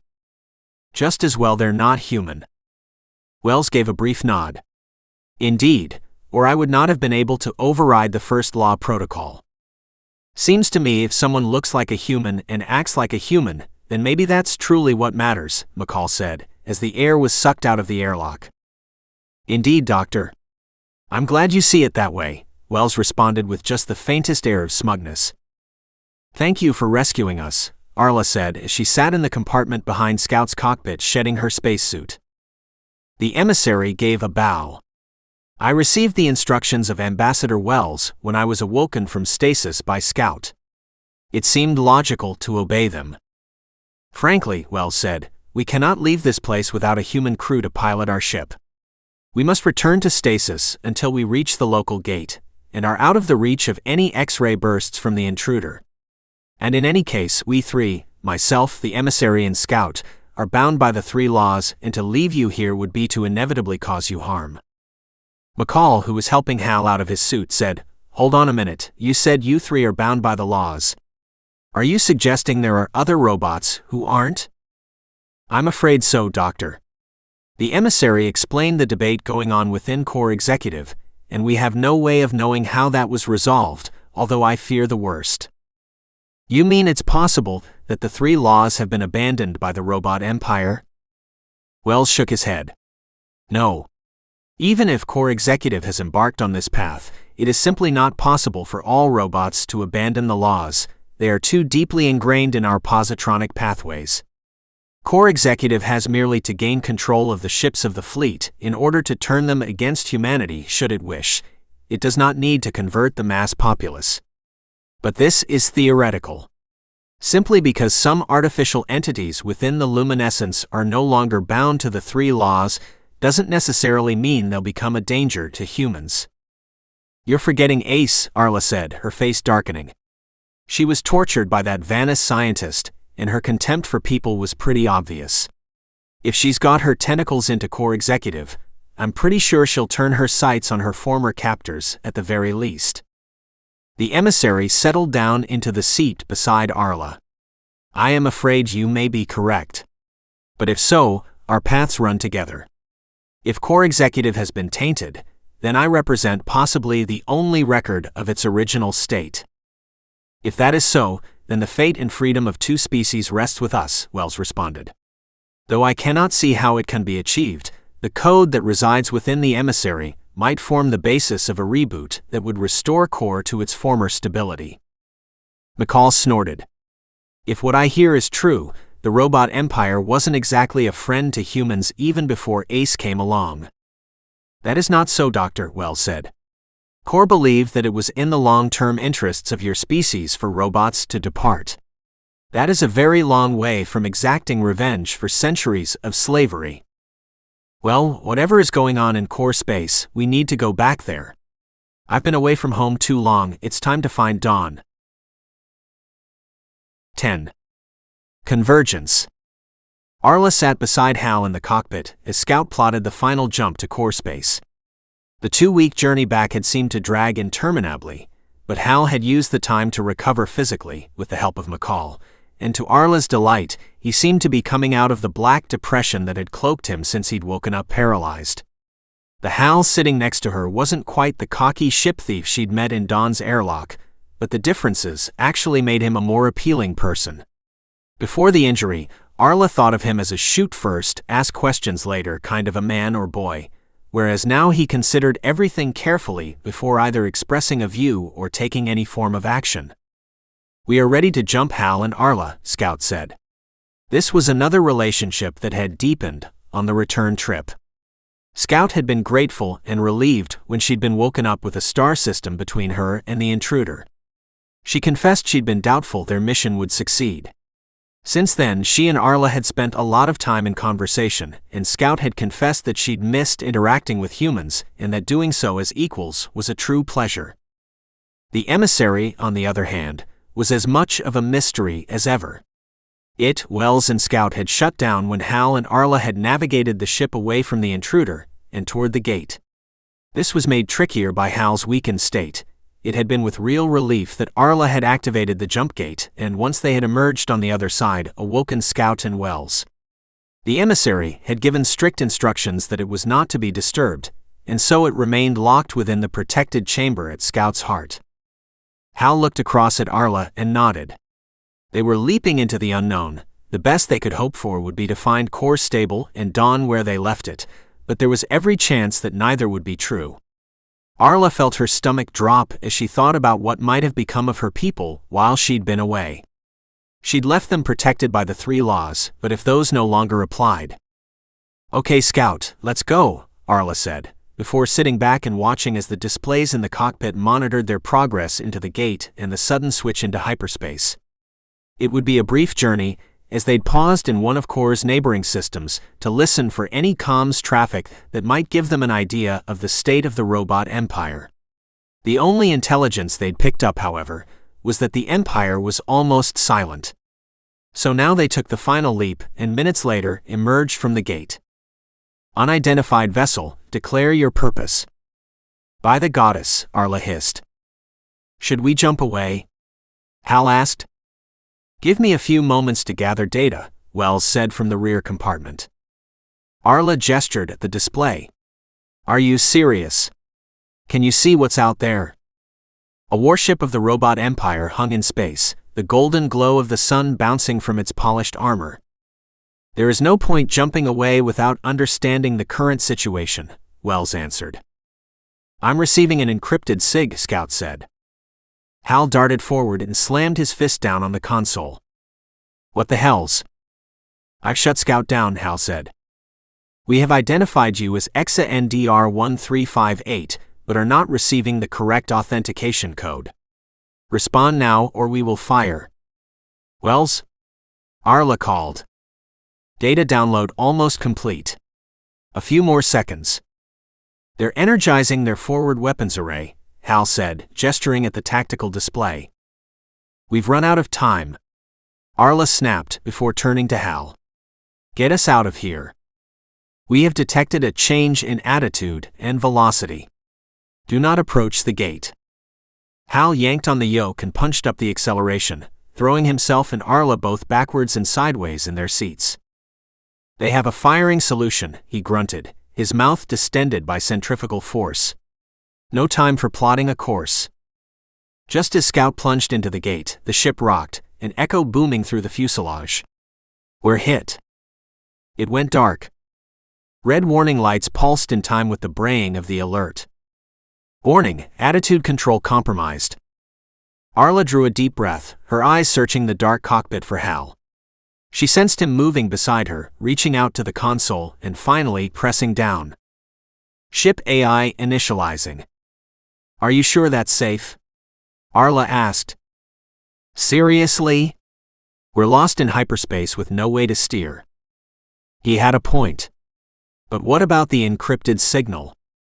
I reckon they were trying to infiltrate Scout's mind. Hopefully I shut them out in time. Initialization complete. Hello Hal, hello Arla. I am detecting multiple failures in the aft section. What happened? We were attacked by a robot Empire warship, Hal answered. I shut you down when you received an encrypted signal. Did you decode it? I did not. Thank you, Hal. I will construct a firewall to prevent such incursions again. I did not think it necessary with my own kind. Before you do that, Arla said. Could you turn on the lights? She felt movement behind her. I have reset the main power distributor, Scout. Could you please reactivate it? Acknowledged, Wells. Activating now. Arla slapped her hands over her eyes as the cockpit exploded with light. When she withdrew them, she could see that the displays, though now up and running, were filled with line after line of red. That doesn't look good. That went well, McCall said, poking her head around the cockpit doorway. We're alive, aren't we? Hal snapped. Scout damage report. Life support systems are operational, but the attitude control platform has been badly damaged. Maneuvering will be difficult, though I have managed to restore some stability. Repairs necessary to restore full flight capability. What sort of repairs? It will require an EVA, since my repair drones were removed when I was converted back to use by humans. Arla sighed. Marvelous. When do I get suited up? The repairs will require 2 of you. I believe Wells can help, but can only be conducted in normal space. We need to come out of hyperspace anyway so that we can fix our position, Arla said. Leave at the next available gate, Scout. Acknowledged. Exit in approximately 30 ship minutes. Slipping out of her seat, Arla said, Good, that gives me time for a shower, the first one I've had in a long time. With a lurch, Scout popped back into real space, and the cockpit was bathed in the reddish light of the local star. Arla's skin was still tingling from the hearty scrub she'd given herself, as she sat in the navigator's position wearing nothing but a close-fitting ship's tunic. She liked to think she hadn't imagined Hal's eyes swiveling a little as she slipped into place. Scout, can you tell where we are? I'm afraid it will take some time to establish our location, Arla. I can tell you that the signature of this gate is not in my catalog, and so we are therefore in neither human nor luminescent space. Hal let out a small cry of surprise. How is that possible? The last gate was in core. It was wise to set a random course, Hal, since that made it almost impossible for anyone to pursue us. But this is the consequence. A small deviation from the standard trajectories at the point of joining the hyperspace network can have a massive effect on the exit location. I will move us away from the star so I can get a better fix. Once I've completed that maneuver, I suggest, Arla, that you carry out the repairs. Arla hauled herself onto her feet and made to leave the cockpit. She felt a hand on her leg and glanced down to see Hal looking up at her. Be careful, he said, his face full of concern. She smiled, touched his shoulder and left. Wells was waiting in the cabin. Why are you suited up? Arla asked, gesturing at him. You don't need to breathe. True, but Scout has not had time to fully analyze the electromagnetic output of the local star, so I would prefer the protection, however limited, that the suit provides. Arla followed him down the fuselage toward the rear of the ship. McCall appeared from a side door and almost collided with her. Oh, so it's true. You are insane. It has to be done, Doctor, Arla said, pushing past McCall and hastening to catch up with Wells. Without attitude control, we won't make it back to the gate, so, unless you want to call this system home, someone needs to go out there. Hal's clearly not a candidate, so would you prefer to go rather than me? I'm a doctor, not a wrench monkey, McCall responded as she pulled Arla back. Her shoulders sagged. Look, just be careful. We can't do this without you. Arla smiled at this uncharacteristic outburst. I'll be fine. I'm an engineer, after all. I've made dozens of EVAs. True, but I remember what happened the last time you went outside. In her mind's eye, Arla saw herself dangling on the end of a long cable, looking down to see Lieutenant Commander Patel hauling her in. I'd start working on your bedside manner if I were you, Doctor, she said as she pulled away from McCall and headed for the aft airlock. Directional control now operational, and I have a navigational fix, Scout said as Arla twisted off her helmet and wiped the sweat from her face. Hal had left the cockpit and was sitting in the cabin where he'd been monitoring the EVA. He got up to help her out of the top part of her suit. I'm glad you're okay, he said, his hands trembling a little. Collapsing on the couch, Arla let out a groan. That was exhausting. By the goddess, I stink. Hal smiled. You can have a shower once we've worked out where we're going next. They sat in a silence that was only broken as McCall and Wells entered and took seats opposite. So what's the plan? McCall asked. Arla shrugged. I'm open to suggestions. Don's out there somewhere, but I've no idea how to even begin looking for it. It may be necessary to trust that Navigator Beex has succeeded in escaping pursuit, though how she might have managed that, I don't know, Wells said. She was dropping a hint when we last spoke, Arla said, thinking back to the conversation they'd had as she'd headed towards Scout from the robot planet, a conversation that was on an open channel. She said something about Naresh Kumar being almost on a par with Ace. McCall scratched her chin thoughtfully. What do you think she meant by that, if anything? Maybe that Kumar's a homicidal maniac, Hal said. Arla smiled. That's hard to imagine. No, she was trying to tell me something. Maybe she was talking about Ace's navigational skill. Hal suggested. She had just guided us halfway across the galaxy. In the wrong direction, McCall snorted. Wait a minute, Arla said, you might be onto something. What if Kumar managed to reverse engineer the flight path? He could then send them back through the gate across multiple steps and maybe keep ahead of the robot ships. McCall shook her head. Look, I know he's a geek, but how could B possibly crack that AI's code? It's not as implausible as it might seem, Wells said. Naresh Kumar has an extraordinary mind. I don't believe even he can imagine what he could achieve if he used it to its potential. Of all the humans I've ever met, he is the most likely to have achieved this breakthrough. Indeed, it's possible he's gone one step further and replicated the algorithm itself. What would that mean? Hal asked. Wells turned to him. That he could take Don anywhere, beyond the ships of the robot empire, and beyond any hope we might have of finding it. No one spoke. They sat, each as lost in their own thoughts as Scout had been lost in space when they exited this gate. We need to find a place to start searching from, Arla said, speaking slowly as if forming the idea as the words emerged. When we arrived in this system, Scout got her bearings by finding familiar objects. We need to do the same thing. I don't follow you, McCall said. What sort of bearings will help us find Dawn? Arla leaned forward as she felt the surge of inspiration. As Wells reminds us, we have two problems, the fact that we don't know where Dawn is and the small matter of the robot invasion. McCall shrugged. And there's one place that has a connection to both, Arla said. The Vanis Federation. Hal almost fell off the couch. Are you insane? That's the last place I want to go to. Well, he said, considering, maybe the second to last place. I don't fancy ever going to the core system again. But don't you see? The Vanis system is the obvious place to begin our search for Dawn. We also owe it to our species to warn them, as I reckon they'll find themselves in the direct path of the robot ships. Why do you say that? Wells asked. Arla turned to him, bristling at the calm mask he was wearing. Because Ace was captured by them and, as she put it, tortured by their scientists.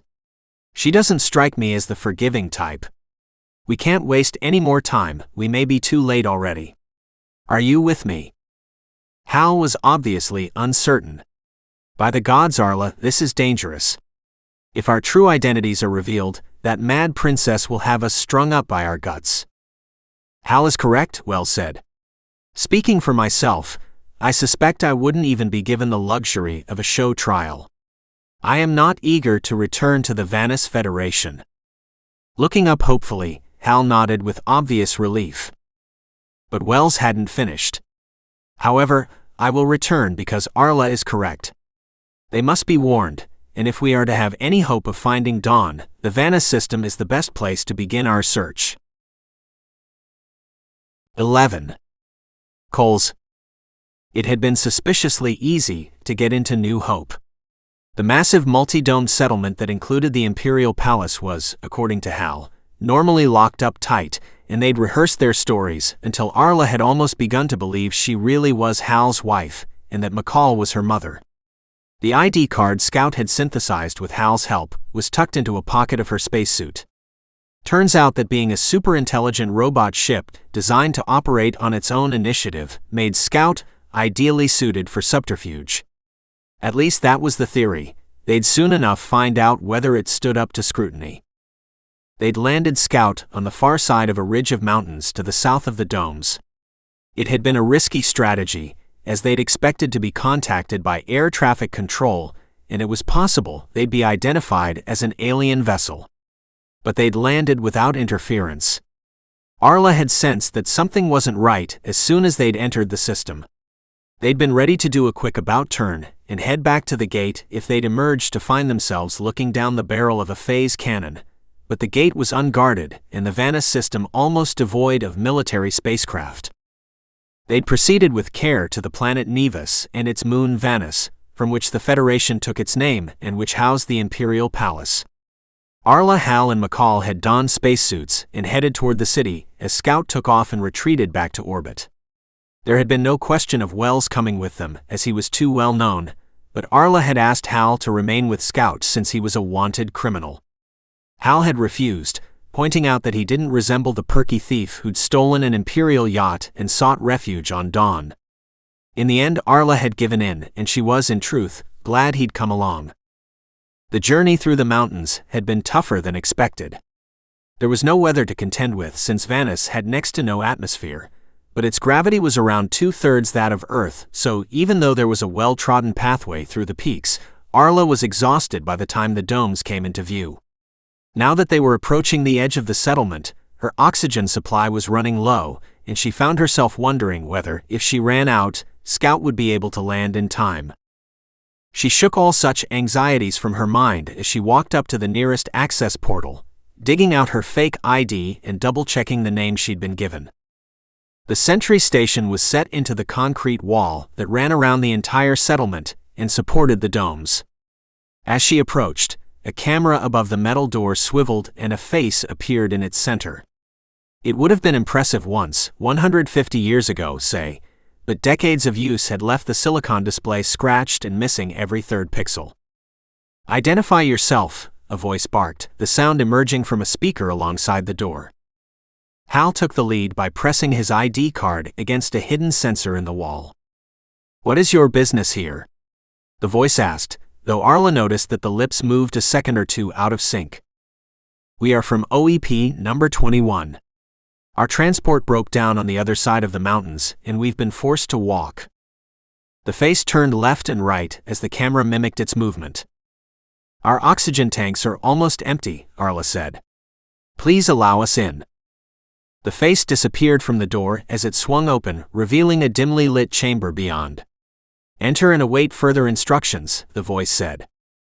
Arla twisted her helmet off as soon as she heard the hiss of incoming air stop. She yawned to clear her ears and wiped the sweat from her forehead as she looked around. Half the lights and none of the electronics were functional, so Arla wasn't surprised to hear the turning of the manual door release. It opened to reveal 3 figures standing in the doorway, silhouetted by the bright lights of the dome beyond. They were dressed in faded green uniforms and each held a gun. The one in the middle spoke first, and Arla instantly recognized him as the owner of the voice they'd heard outside. "So, you're from the ore extraction plant?" "I don't know you." "Where's Dobbin?" "He's ill," Hal said. "I'm his deputy." Arla went to speak, but felt McCall gently tug on her arm, and so she shut her mouth again. Perhaps the less they said, the better. The guard, who, Arla could now see, was a stocky man in his later years, regarded them sagely. The others were also old men who obviously looked to him as their leader. It seemed odd to Arla that the security of the dome containing the Imperial Palace should be left to a bunch of decrepits. "May we enter, Captain?" Hal asked with admirable calmness. The guard looked up. "Captain? I ain't no officer master," he said, looking down at the slate in his hands. "Chen. Corporal Robert Coles, formerly of His Majesty's 2nd of Foot." "Don't you mean Her Majesty?" Hal said. Coles looked nervous. "Well, of course it was still His Majesty when I was serving, sir. He was a good man, her uncle, you know." Hal gave a brief chuckle. "He was indeed, but we owe our loyalties to the Empress now, do we not?" "Oh yes, sir, of course, sir. No one more loyal than us lot." "Did you serve, sir?" "I was in the Special Forces, but unfortunately, if I told you any more, I'd have to kill you." Hal said this with a smile that would have made an iguana proud. "Look, Corporal, is there anywhere we could get a drink and perhaps have a chat? We've been out of communication for days, and I'd like to hear the latest news." "I'm paying." Cole's face lit up at the last 3 syllables. "Yes, sir. We're just about to go off duty anyway, and there's a little snug around the corner we often use. Nice and quiet, no unwelcome ears, if you catch me." "I know exactly what you mean," Hal said, and ignoring the eviscerating look on Arla's face, beckoned Coles to lead the way. Hal sat opposite Coles, fingering his glass of the local beer in the dimmest corner of the drake. He allowed himself the luxury of a small smile as he thought of Arla and McCall, who'd been forced to kick their heels outside in the street. Arla would roast him when he finally emerged, but it'd be worth it. Especially if he could learn something useful from this old soak. "What's the latest on the war?" Hal asked before sipping his beer. He didn't know for sure whether the inevitable conflict between the Vanis and the Robot Empire had begun yet, but it was a fair bet that his native people would be at war with someone. He swallowed the pleasantly bitter drink and sat back, watching his informant's face with interest. Coles looked left and right as if to check they couldn't be overheard. "Well, we ain't actually at war, as you know, but we might as well be. And it ain't going well. Not at all." He raised his glass to his lips and slurped a mouthful down. "After all, they wouldn't have useless old devils like me on guard duty if they didn't have to press every able body into service now, would they?" "I thought as much," Hal said, shaking his head as if he'd heard exactly what he'd expected to. "Have we learned anything more about the enemy?" Cole shook his head. "No. They comes into a system, blows away any ship sent to intercept them, then disappears back to the gate. As far as I know, we've had no communication except a demand to surrender, and then, when the ship refuses, they get blasted. Except for those what gets boarded, we don't know what happens to them. Best guess is they're from some part of the old empire a ways off.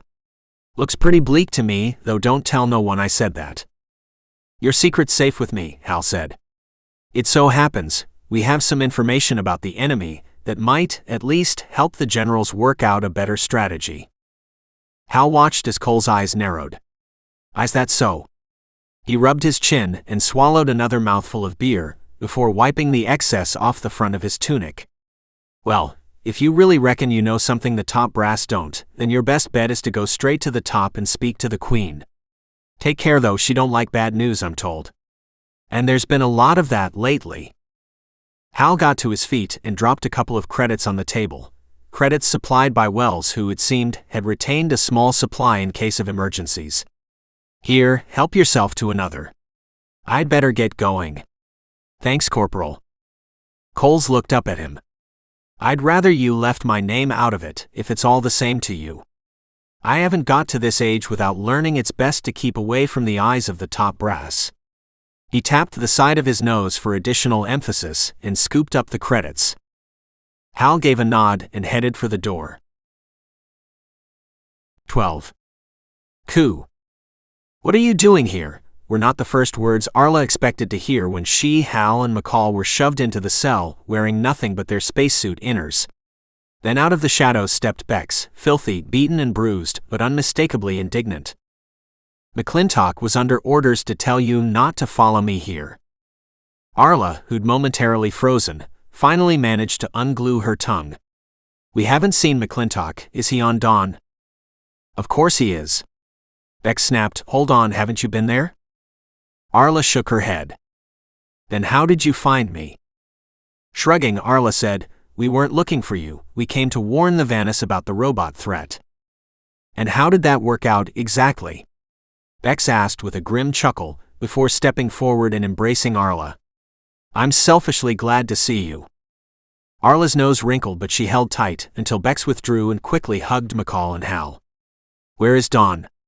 Arla asked. "Is it safe?" Beex gave a half shrug. "Safer than we are. It's hiding in the asteroid belt of a trinary star system. Just another pebble on the beach." She turned to Hal. "I'd have thought you'd have more brains than to come back here," she said. Hal shrugged. "Seems not. I thought it was my duty to help my people, but the Lord Admiral isn't too keen to hear bad news, especially if there's any chance it'll get to the Queen's ears." "Duty?" Beex sneered. "Idiot. And the price for your stupidity is to languish in this cell with me." "So, how did you end up in here?" McCall asked as she settled into the driest corner of the cell. "Duty?" Beex said. It seemed to Arla that however much she believed she'd hit rock bottom, the universe would conspire to prove her wrong. She'd felt pretty desperate in that cell in the valley, but she'd been on Dawn and after all, she'd had a plan. In this case, she'd done what she thought was the right thing, guided by Hal, and they'd been ignored by a military that simply didn't want to face the facts. Beex, it seemed, had provided them with priceless data that she and Naresh Kumar had gathered from the robot ships, and her reward for this was to languish in a fetid little cell with only a firing squad to look forward to. She'd begun to think they'd been forgotten about when, finally, there was movement beyond the door, and it was wrenched open. A man stood there with a drawn weapon, and another scurried past him, carrying a sack he placed on the bed. Another man then brought in a tray that, to Arla's starved perception, smelled like the food of the gods. She could barely stop herself from leaping across the room and devouring it all without any thought of sharing. When the man with the tray retreated, two others came in wheeling a large barrel between them. A column of steam rose from the top when the lid was removed, enveloping the stunned prisoners. The sack contains towels and uniforms. The barrel contains hot water and the tray has food, drink and soap. "I will return in 1 hour, by which time I expect you to be clean, fed and dressed." As the man spun on his heels and went to close the door, Hal called to him, "What's this all about?" "A last supper." The man smiled. "No, friend. You're not dying today. Tomorrow, maybe. Her Majesty thanks you for volunteering, and on her behalf, I welcome you to the ranks of the Imperial Navy." The uniforms were old and quite obviously used. However they mixed and matched them, Arla ended up with a jacket several sizes too large that smelled of burnt herbs, and a pair of trousers that were held up by a belt she'd tied a knot in. Hal had fared better. In fact, he rather looked the part of an able spacer, and his uniform looked as though it had been possessed fairly briefly by its former occupant. McCall had grumbled her way into a top and trousers that made her look like a particularly grumpy matron gone to seed. But the food had been surprisingly good, and to their astonishment, they'd also found a bottle of perfectly acceptable wine that Beex had enjoyed more than her fair share of. It must have been an hour later when the man reappeared at the door, though Arla had no chronometer. His gaze swept from one to the other and ended on McCall. "On second thoughts, I reckon you're too old for the service. Perhaps it's time you were retired." "What's that supposed to mean?" Arla said, stepping in front of McCall. She'd seen the gleam in the eyes of the two soldiers standing behind their leader. "We are at war. Our military cannot carry dead weight, and neither can our prisons. Couldn't your military benefit from an experienced medic?" The man looked again at McCall. "How do I know you're a doctor? She might be lying in a pathetic attempt to save your skin. Despite his apparent contempt, there was a hint of hope in his eyes. McCall got to her feet and put her hands on her hips. How exactly would you expect me to prove it? Does any of you have an embarrassing disease you'd like me to diagnose? Enough of this, the first man said. We will establish whether you are what your friend claims soon enough. Now come, your ship awaits. You've been assigned to the frigate Nautilus, which has been recently brought back into service after several years as a cargo vessel. May the gods have mercy on us all. My name is Lieutenant Riveren, and this is Sergeant Guier. You'll report to him. They followed him out of the cell and up 2 flights of stairs until they came to the habitable parts of the garrison headquarters. Arla peered through an open window looking out over the central courtyard, the scene framed by the hexagon panels of the dome overhead. Soldiers had lined up as if on parade. As they moved briskly through the corridor, the unmistakable crack of multiple simultaneous gunshots bounced off the walls. Arla stopped and glanced sideways to see that what she'd thought was a parade was actually a firing squad. Keep moving, Riveren said. As you can see, we're cleaning out the trash, and you wouldn't want to be caught up in that, would you? What's happened? Hal asked as they resumed their march. It was Sergeant Guier who answered, though he kept his voice low so Hal had to concentrate to hear. The Queen got tired of her brass. She's taken personal command of the fleet, and we're going to give the enemy a kicking. No more admirals and generals. Sounds good to me. Arla, who'd been listening to this, walked into Hal's back as he came to a sudden halt. Riveren had put one arm in the air and the wrist of the other to his ear. After a few seconds, he turned to address them. There's been a change of plan. My instructions are to deliver you to the flagship of the fleet, where you will be interrogated personally by Her Majesty, he said. I don't know whether or not to congratulate you on escaping from serving on our rust bucket, but I hope you'll confirm to the Empress that you were treated well. There was an edge of fear to his voice as it seemed he realized he could suddenly find himself in the firing line. Riveren scanned their faces and, receiving no answer, sighed and led them toward the garrison gates where, he explained, transport would be waiting. Scurrying alongside Guier, Beex said, Sergeant, what's the name of the fleet flagship these days? It's what it's always been, Guier said without breaking stride or even turning his head. It's Relentless, under the command of Captain Indy. Oh frack, Beex said. This made Guier look at her. Why do you know him? Oh yes, he and I have history, Beex responded, and none of it good. 13. Indy. Arla scrunched her eyes as sunlight streamed in through the slowly opening glare screens of the shuttle, her seat vibrating while ancient gears opened the windows inch by inch. The local star was rising over the arc of the planet Nevas's horizon, with immediately below them, the domes of the Vanis city glinting in the morning. It all looked so beautiful, and yet Arla knew that beneath that veneer lay a decrepit regime, trying desperately to cling on to power in the face of a vastly superior enemy. And the saddest part was that these were her people, and since she had to make a choice, she opted to stand with the Vanis. Assuming they'd let her. Green and blue Nevas swung out of view, and Arla wondered fleetingly what the Nevans were doing in the face of the robot empire. The answer was probably not a lot, since they had been kept under the heel of the Vanis for over a century. They didn't even have independent spaceflights, so they could hardly join the fleet. And then she caught sight of it. Relentless hung in the blackness surrounded by a host of other ships, like a sow with piglets. Arla had to admit she was magnificent. Space robbed objects of any sense of scale, but to Arla, Relentless seemed to be as vast as Orbis.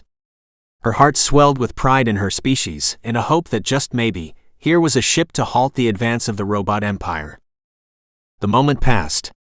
It was, after all, only one ship, and none of the other vessels in the Vanis fleet had proven a match for Ace and her sentient flotilla. Beautiful and brave though Relentless certainly was, she was but a sandcastle on a beach as the tide flowed in. As they closed in, Arla could see that the ship wasn't in quite the pristine condition it had appeared to be from a distance.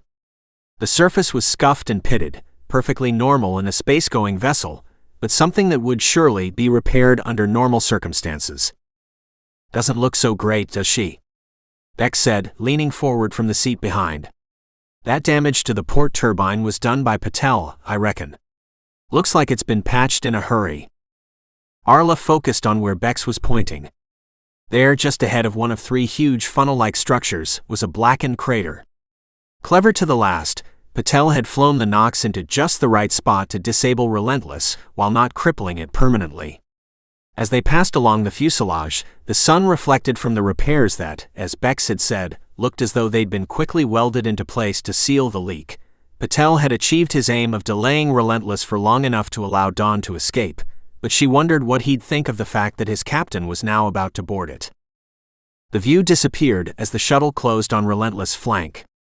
Arla shifted her gaze from the outside to the small group in the passenger cabin with her. All were uniformed, though they were a disturbing mixture of the old and young. As she looked from person to person, her eyes locked with a young man, a boy really, who sat, white-faced in a seat across the aisle from her. She tried to give a reassuring smile, but he immediately looked away, staring down at the metal floor at his feet.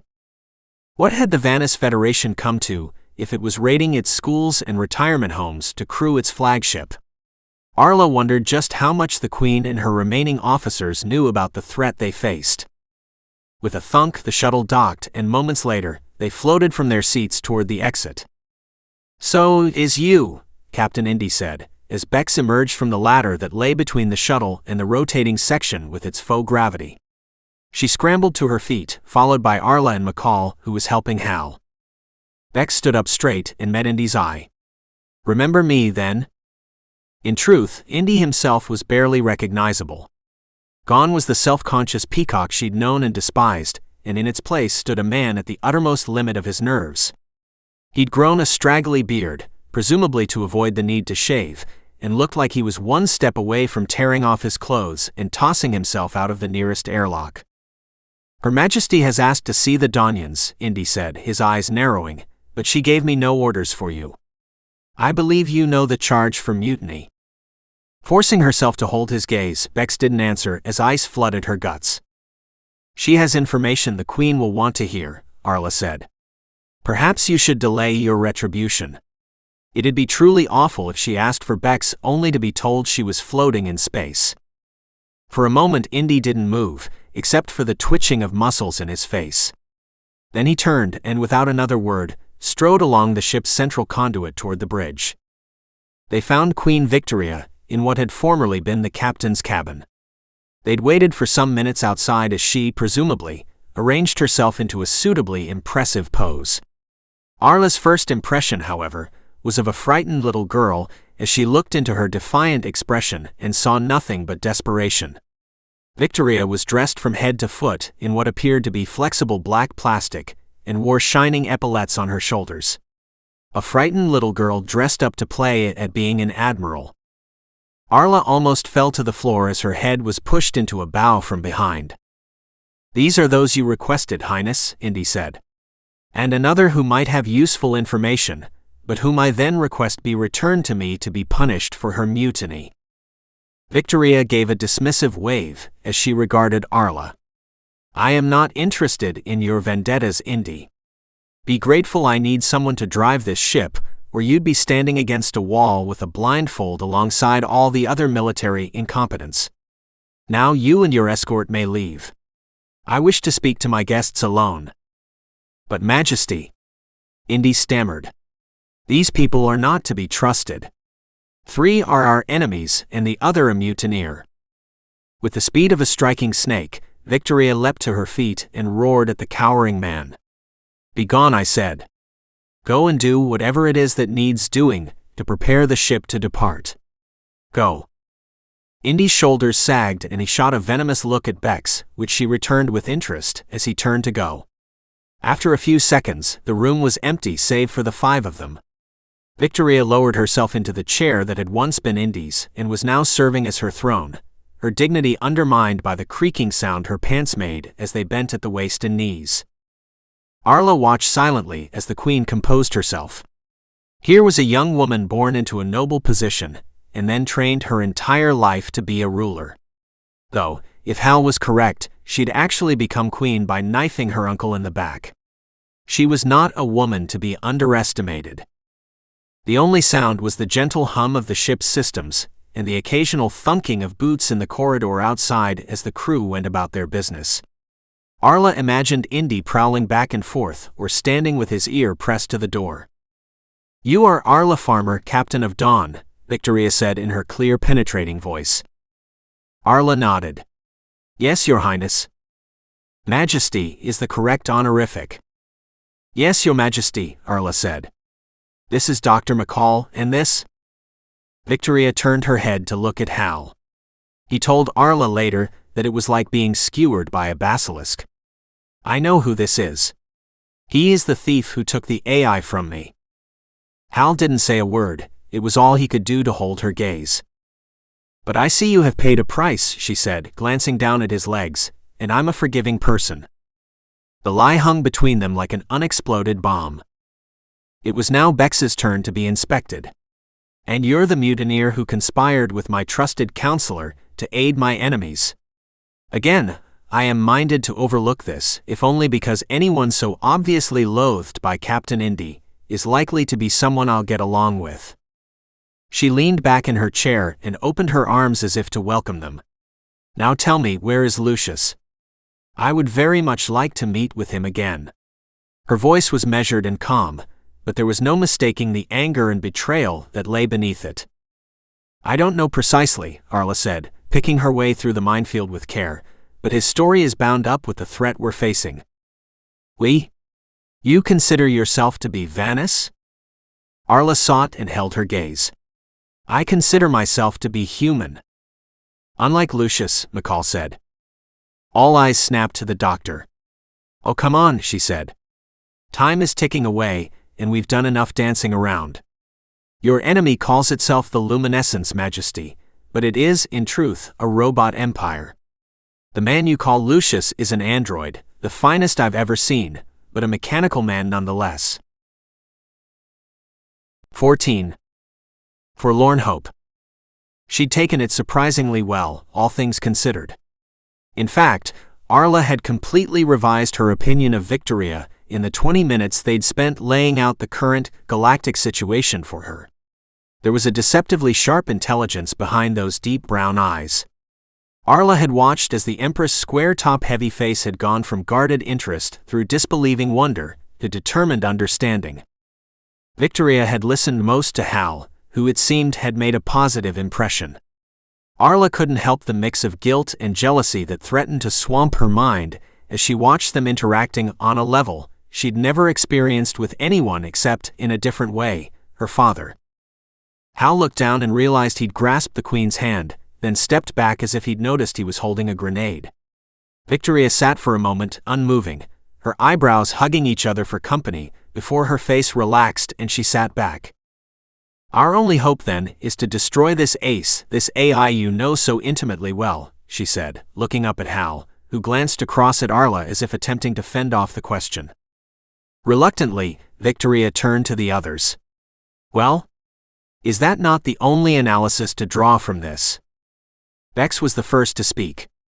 "Our only hope? Maybe, but it's a forlorn one.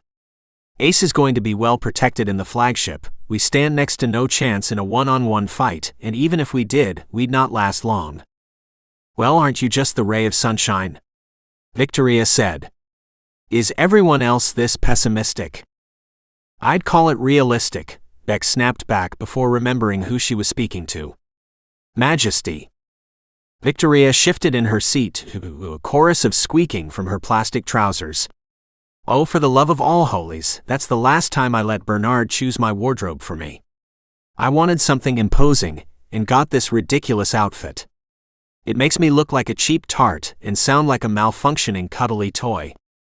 She paused for a moment, glancing up at the ceiling.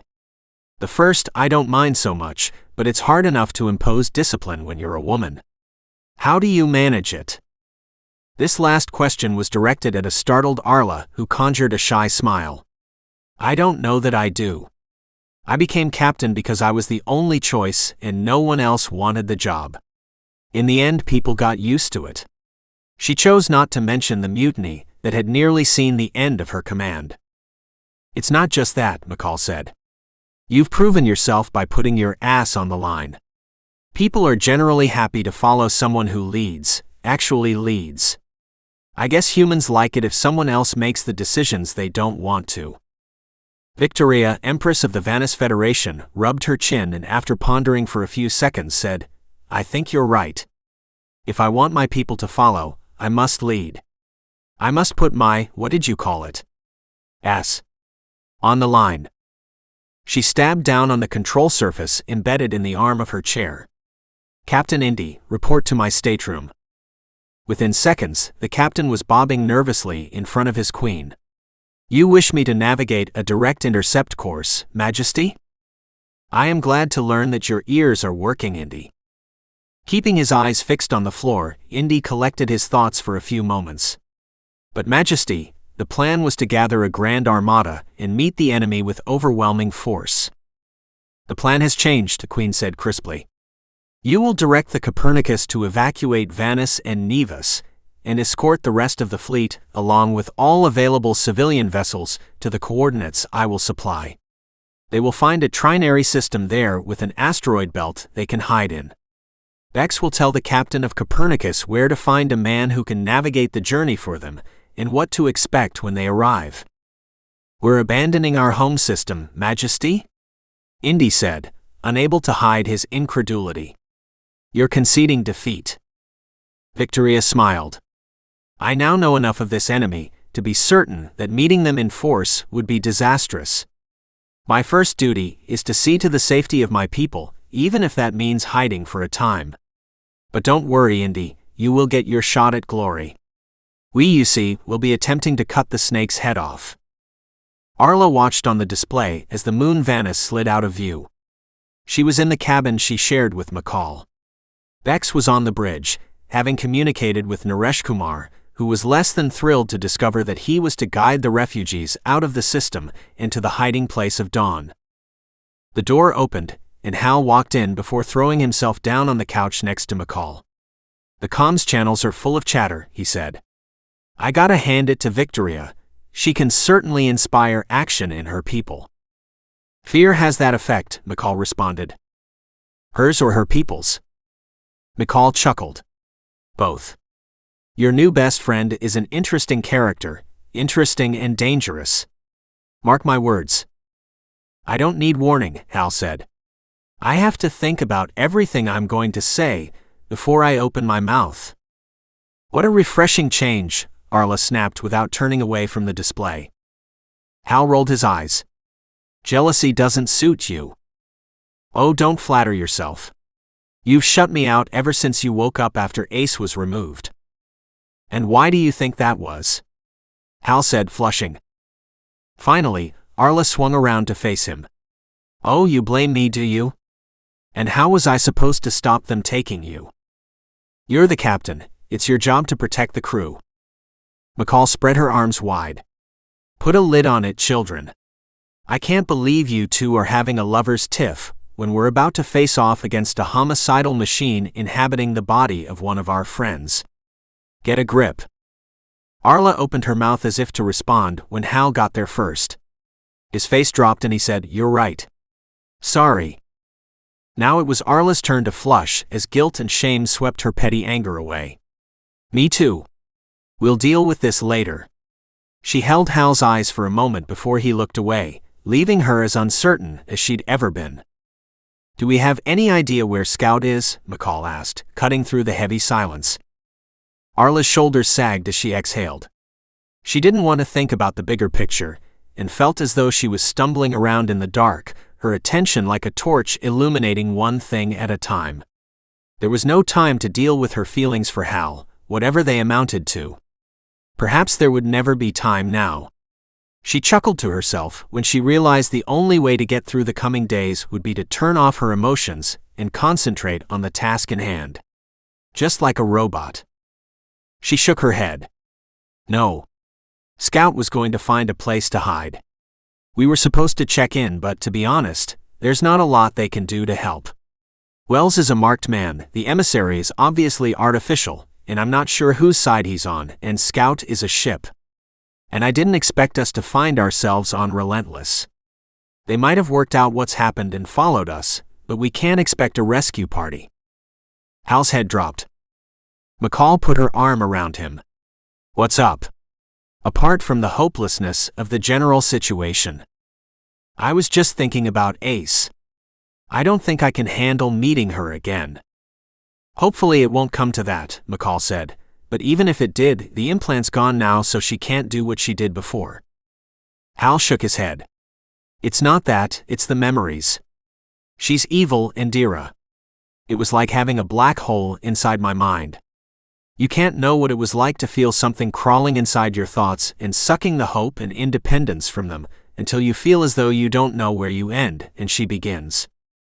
You're right, I can't know, but the truth is we're unlikely to come face to face with her.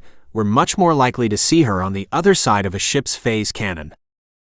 The tinny voice of Captain Indy erupted from a hidden speaker in their quarters. We are approaching the gate, prepare for hyperspace. 15. Face to face. They knew it was the right system as soon as they emerged from the gate back into normal space. Beex, Arla and Hal were on the bridge as the comms channel filled with distress calls and status reports. It seems our intelligence was accurate, Indy said from the command chair. Victoria sat behind him on a makeshift throne that had been dragged through from the captain's quarters. We have found them, she said. Yes, Majesty, Indy responded, swinging his chair to face her. We're picking up emergency transmissions from Iridani, reporting recent engagement with the enemy. Captain, I have them. Beex had been stationed at the sensor console and was now pointing at the tactical display she'd swiped onto the main bridge screen. I record 5 non-Vanis vessels, all of them running weapons hot. There may be more. This system has extensive debris and gas fields. Indy was again interrupted, this time by the comms officer. What is it, Rembrandt? Incoming transmission from Iridani 3, Captain. Pipe it through to my office, Indy said, leaping up from his chair. Victoria rose to follow him, and gestured for Arla and Hal. By the time they arrived in the small soundproofed room that led off the bridge, Indy was already in his seat. Arla ignored the hostile look he gave her as she entered alongside the Queen. Remain seated, Victoria said as he went to get up. I am here to observe. Indy pressed a contact and a face appeared in the middle of the black screen. Captain, you have come. The face belonged to a woman of late middle years, though it was possible that the bags under her eyes and the expression of fear and defeat she wore made her look much older than she actually was. Commissioner Vant. Report please. The woman closed her eyes as if wondering where to start. After a few moments like this, she drew in a deep breath, looked at Indy, and began her report. They came out of the gate yesterday. There was no warning, no sighting of any scouts. Freya went to engage them, but she went dark as soon as she came into range. What is Freya? Victoria said, moving into view beside the captain. Indy whispered, It's the frigate assigned to guard this system, Majesty. Arla watched as recognition bleached Vant's face. Empress, is that you? She stammered. I am here, Victoria said. Now continue your account. What happened to Freya? We don't know, Majesty. We lost contact with her and have heard nothing more. No heat signature, nothing to indicate she'd been destroyed. Indy asked. Vant shook her head. No, Captain. We assume she must have been disabled. Continue, Victoria said. We counted 6 ships approaching our planet, one of them larger than any vessel we'd ever seen. We received a message ordering us to surrender to the luminescence, promising us mercy if we did so. Victoria leaned in. And how did you respond? We launched everything we had at them from our orbital defense platform, everything from ship-to-ship missiles, right up to nukes. And? Vant's head dipped as if she was exhausted. We hit one of the smaller ships. Maybe we destroyed it. But then their leader, she calls herself Key, told us that we would be taught a lesson. What happened? Arla asked, unable to remain silent any longer. They destroyed a city. Melted it in seconds. Barely anyone escaped, Vant said, before addressing the Queen. Majesty, I surrendered. I beg your forgiveness. Victoria said nothing, as Indy leaned into view. What is the current situation? They landed assault troops. They call them protectors. Captain, they're robots. I don't know how it's possible, but they've returned out of the history books. Seems as though all that stuff about the laws of robotics was nothing more than myths and legends. These robots kill if they have to. How is it that you're able to communicate with us? Arla asked. Have you formed a resistance group? Tears ran down Vance's face as she turned to Arla. It is so difficult. I am sorry. The old woman was shoved out of view and another face appeared in the display, a face Arla recognized. It had once belonged to her best friend and now it belonged to Ace. I am called Key now, the Key by some. The perfect mix of human and AI. And so modest, Arla spat. Kiama's face, or that part of it not hidden behind the chrome plate that covered the gunshot wound that had killed her, remained impassive. Modesty is merely a cloak for inadequacy, she said, in a voice that was similar enough to Kiama's to cause a chill to run through Arla. I am the future, Arla Farmer, as you will realize soon enough. What do you want?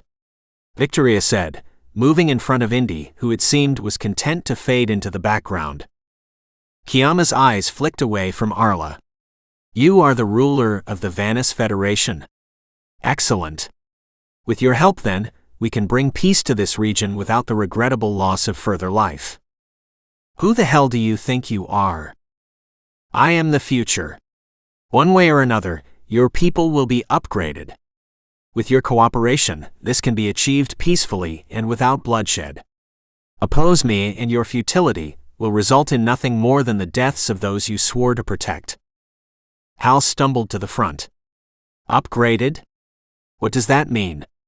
Because if it's anything like what I experienced when you hijacked my implant, then frankly, death would be preferable.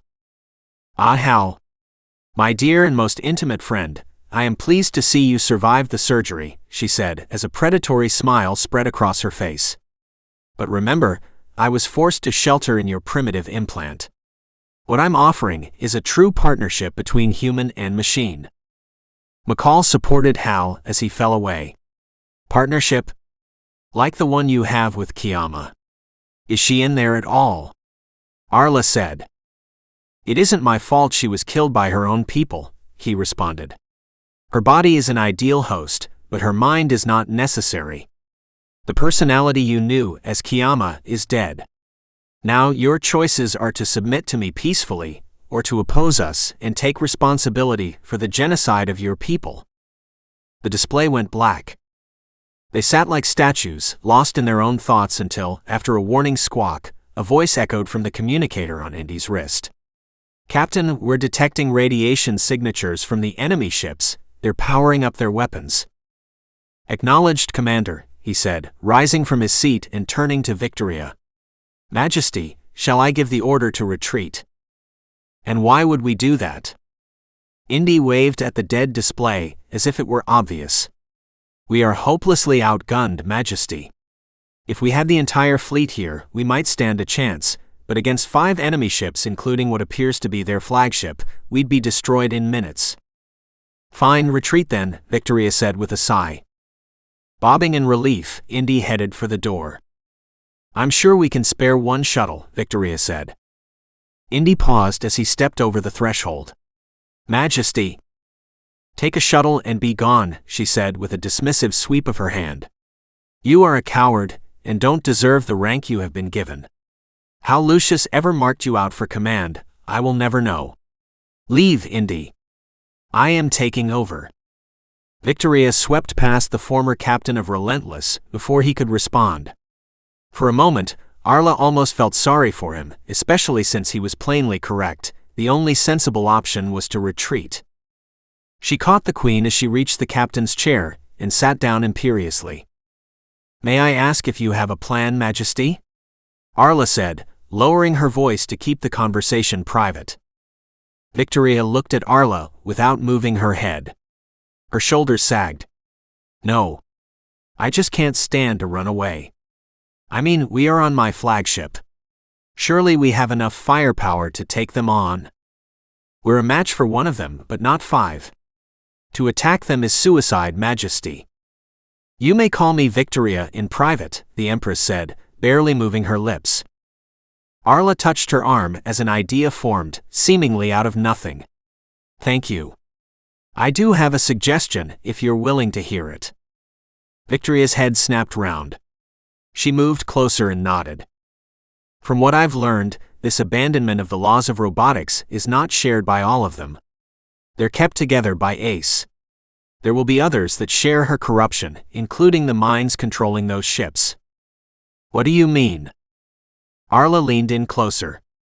Robot ships are often uncrewed. They have a single AI in control. Now that one, she said, pointing at the largest vessel, probably has ground troops given its size, but the others are single minds. And how does this help? Victoria hissed, the urgency obvious in her voice. Their commander is on the surface, Arla said. If we capture or disable her, we might either disrupt them or at least have a bargaining chip. We should send someone down there while Relentless ties up these ships, keeps them from interfering. Who knows what might happen once Ace is out of the picture? Victoria smiled. It's a plan at least. But I hope you're not volunteering to go after her. I need you here. The child was revealed in the pleading face of the Empress of the Vanis Federation. Arla gave her arm a furtive pat. Don't worry, I know exactly who would be perfect for this mission. 16. Planet-bound. Hal glanced through the cockpit window as the planet Iridani rotated beneath him. For the first time in so very long he felt alive, truly alive. Why are you so happy? McCall said. She was sitting in the navigator's seat, though with strict instructions to touch nothing. I'm scared half out of my wits. Hal glanced across at her and tried unsuccessfully to suppress his grin. I know. Me too. I don't know how to explain it, but I feel like I'm finally doing what I'm supposed to do. It was only a couple of hours ago when the prospect of seeing that cyborg seemed impossible to bear, and now we're actually going to do exactly that. You seem delighted. Sometimes the thought is worse than the deed, Doctor. Now strap in, we'll be hitting the top of the atmosphere soon. Almost immediately, the ship began to vibrate noisily, and McCall gripped the arms of her chair. Hal had hugged Arla when she'd asked him to go on this mission.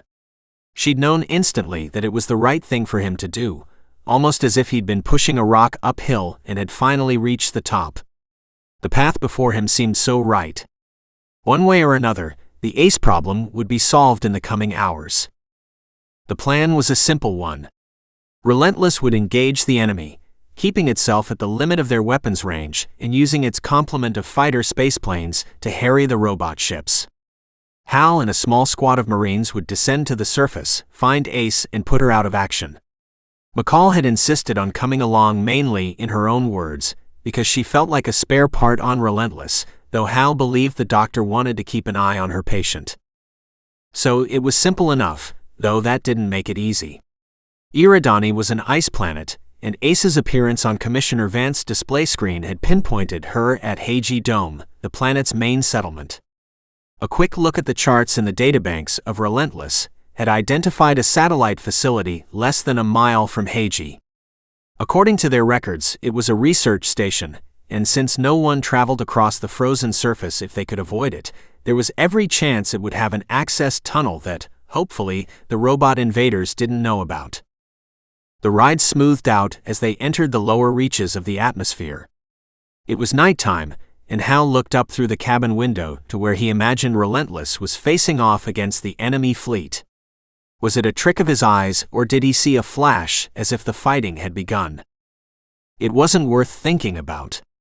He had his mission, and whether Relentless survived or not, he intended to make sure Ace didn't. He couldn't let thoughts of what was happening up there, and whether Arla would be dead within minutes, distract him. And what about Victoria? He'd certainly found her intriguing, though he suspected it was the same compulsion experienced by a male spider as it sizes up the female that will, after mating, decapitate him. He shook that image from his mind and turned again to McCall. She sat, almost lost in the massive snowsuit she'd been given, running her fingers over her handgun. "Careful with that, Doctor," Hal said. "It's a bit early to start shooting." McCall stopped and looked down at her hands, as if she'd been stroking the weapon unconsciously. "I never thought I'd be intending to kill someone. But if has to be anyone, let it be that monster." "Hold on, Doc, that's my job. I'm the one looking for revenge." McCall shrugged. "You're not the only one. Kiyama was my friend." Haken Research Station beacon acquired, trajectory plotted. Arrival in 11 minutes. Hal glanced at the navigational displays. It was hard to believe that this ship had been built more than a century after Scout. Unlike the sleek, polished interior of the robot ship that had been his home for several weeks, this shuttle was a mass of dials and cramped displays that pulsed red and green as they descended through the atmosphere. He'd expected to find a pilot to go with the half-dozen Marines sitting in the passenger area, but after enduring their suspicious expressions, he'd entered the cockpit to find it empty. So, just as he'd done when he first escaped from the mining colony on Vanis, he'd strapped himself in and punched the landing coordinates into the navcom, a computer so basic that, compared to Scout, it was little further along the evolutionary scale than an abacus. He wrapped his hands around the yoke and felt the atmosphere pushing against the blunt wings of the spaceplane. Flicking the autopilot off, he focused on the attitude indicator and projected flight path, nudging the yoke to keep it on course for its destination. As it was intended primarily as a cargo and troop transport, the shuttle could, once its speed had dropped enough, land vertically using its ventral thrusters. That was the plan, to get as close to the destination as possible before dropping out of the sky. Making an unannounced landing would also depend on the robots having knocked out the planetary air traffic control system. Though he'd invented a cock-and-bull cover story, Hal was very much hoping not to have to use it. Hal tapped the mic contact on the side of his flight helmet. "Sergeant Graphene, get your squad ready. Landing in 5 minutes." Unless anyone had been looking directly at the landing pad, the shuttle's descent would have gone entirely unnoticed. One moment the landing pad was an empty snow-swept disk sitting beside the small research dome. The next minute it was occupied by a snub-nosed spaceplane, steam rising from its mottled surface. "You ready?" Hal said as he lifted himself out of the pilot's seat and made for the exit at the back of the cabin. McCall grunted as she heaved herself clumsily onto her feet. "Nope. But then, I don't want to stay here and wait for you, so I guess I'll have to tag along." "Well, make sure you keep Marines on every side of you," Hal said. "I'll do my best," McCall responded with a salacious grin. Squad leader Graphene was waiting at the side door, his handgun at his chest. The other Marines waited with carbines raised for the order to exit. Their faces were covered by fur-trimmed hoods, and they appeared more robot than human as they looked at him through huge black goggles and respirators. "Are you clear on your orders, Sergeant?" Hal asked. Graphene stiffened. "We are to help you find and destroy the target," he said, before adding, "Sir. And are you familiar with the layout of this research facility?" Hal responded. He had no time for any truculence. He felt as though he was on a divine mission. Nothing and no one could be allowed to stand in his way. "Yes, sir." Hal pulled his goggles on and his hood down. "Then lead the way." Without another word, the sergeant made a series of hand signals, and when the Marines had formed up around the door, he jabbed the release. Hal stepped backwards as frozen air hit him, burning his exposed cheeks. Snow blasted in through the open door, and he grabbed McCall, pushing her behind the last of the Marines. He held onto her as she stumbled down the exit ramp where the soldiers waited. Windborne snow swirled around the circular pad, and Hal looked around to see a world of grays and whites, the only color coming from the flashing landing beacons that were dotted around its edge, the rising sun not yet powerful enough to pierce the gloom effectively. The squad moved off, sweeping the area with their rifles, heading for the narrow causeway that linked the pad with the base itself. As they crossed it, Hal fought against the crosswind, while watching out for McCall as she struggled in front of him. When they reached the airlock hatch, one of the Marines was pressing a palm-sized device to its surface. Hal and McCall followed the lead of the others and stepped to the side. With more of a thud than a bang, the explosives punched a big enough hole in the airlock door for them to fit through. It was dark inside, and Hal watched the torch beam focusing on the rent they'd passed through. The explosives expert had placed another device to the side of the gap and pressed down. It expanded sideways, and within moments the outside was sealed off and they were left in darkness, with only the sounds of their own breathing for company. Another Marine knelt at a panel as a colleague shone torchlight onto it. Seconds later, the lights came on, and at a signal from Graphene, the inner door slid open. 17. Skirmish. Brace. Arla stumbled, grabbed the rail and steadied herself. Commander Kuzmich, who, in the absence of Indy, had assumed the role of whipping boy, barked at Rembrandt, "Report." "A ship-to-ship missile got through our screen, Commander." Kuzmich vaulted down to stand behind her. "I don't need to hear the obvious. How did it get through?" Rembrandt shrugged. "Sheer weight of numbers, sir." "What's going on?" Victoria demanded as she sat, white-knuckled in the captain's chair. "I thought you said our defenses would keep them out." Rearranging his face, Kuzmich turned around to address his monarch. "Majesty, they are 5 ships, we are 1. "I can count, Commander." Kuzmich gathered himself and tried very hard not to adopt the tone of a lecturer. "We are outgunned, Majesty. We must withdraw." "No, we must keep them occupied. That is our primary mission." Shrugging, Kuzmich said, "But Majesty, we cannot be sure the team on the planet will succeed, or if they do, that the termination of this ace will disrupt the enemy fleet." "They will succeed," Victoria said. "It is the only plan we have. Would you have us run back to our home world and wait there for the robots to find us?" "Majesty, do we even know that they are Rob?" "Incoming." Arla instinctively reached out for the guardrail. "Damage reports, Deck 4 is venting. Engineers are sealing it off." "You have your orders, Commander, or do I need to find someone else to run this ship?" "You must engage the enemy for as long as possible, to give our team on the ground the time they need to succeed. Do I make myself perfectly crystal clear?" Kuzmich paused for a moment before giving a brief nod. "Then our only option is to launch fighters. With any luck, they will be able to take out some of the enemy's gun emplacements. So launch them. If we do so, then we lose the opportunity to retreat in battle order without abandoning our pilots." Victoria leaned forward in her chair. "For the final time, Commander, we are not retreating. Launch the fighters." "Majesty." Arla turned to see Indy standing in the doorway of his anteroom. "You're still here?" Victoria sneered. "You've missed your chance to escape, Indy." The former captain straightened himself up and fought to control his voice. "I regret my former advice, Majesty. I was too conservative when, as you have shown, an aggressive plan was called for. I request permission to pilot a fighter ship in order to regain, perhaps, a little honor." For once Victoria seemed lost for words. In fact, all voices ceased, and all that could be heard was the bleeping of consoles and the tinny sounds of damage reports coming in. "Very well, Captain. You have my permission," she said. Then as he began to move out of the bridge, she added, "Thank you." The first Marine dropped silently, and then the air was full of noise.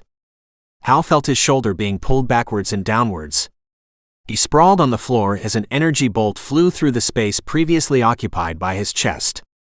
He scrambled back to the shelter of the last corner they'd turned, and looked across at the opposite wall.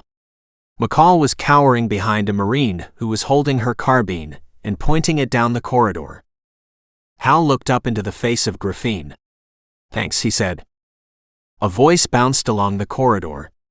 "Unidentified intruders, put down your weapons and surrender. We do not wish to harm you, but we shall if you do not obey." Peering around the corner, Hal could see a Marine's body lying immobile and smoking.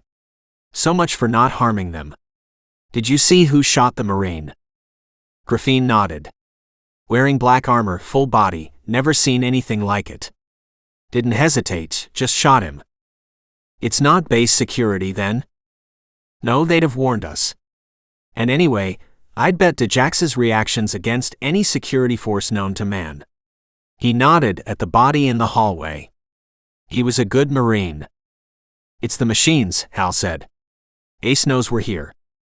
Graphene shook his head. I don't know much about robots, if they exist at all, but I do know they can't kill humans. They've been upgraded, in more ways than one it would seem. Intruders, you have 10 seconds to surrender. 10. Graphene gestured to the Marines opposite. Hal didn't understand the specifics, but the meaning was made clear when 9. One of the soldiers unbuckled a large object shaped like a pipe from the back of another. 8. Before taking a stock from his own pack and screwing the two pieces together. 7. The other Marines readied themselves, bringing their rifles to their shoulders as they sighted down the corridor past the body of their colleague. 6. You stay out of the way, Graphene said. We don't know how many of them there are, but leave this to us and make your escape if you can. We're not far from the central axis. 5. Or you can run for it. I wouldn't blame you. 4. No chance. I came here to do a job and I'm going to do it. Hal heard his own voice and marveled at how calm and determined he sounded, given that he could hardly control his bowels. 3. Graphene stiffened, holstered his handgun and brought his rifle to his shoulder. 2. 1. Figures walked along the corridor, guns held in both hands. 2. There's only 2 of them, Graphene said before giving the signal to open fire. Like horizontal rain, a storm of energy bolts hit the figures who stumbled momentarily before righting themselves and returning fire. They wore black armor that it seemed was designed to disintegrate when hit by laser fire, dissipating the energy and leaving the underlying vitals untouched. On their shoulders sat flattened heads with sensor arrays that swept back and forth, picking out targets. Their arms ended not in hands, but in spinning energy chambers that, like the machine guns of ancient Earth, spat rapid death. Hal watched the Marine in front of McCall fall back, then another. Finally, the soldier holding the larger weapon got a clear shot, and with a thunk that could be heard above the noise of the fight, the shell flew down the corridor.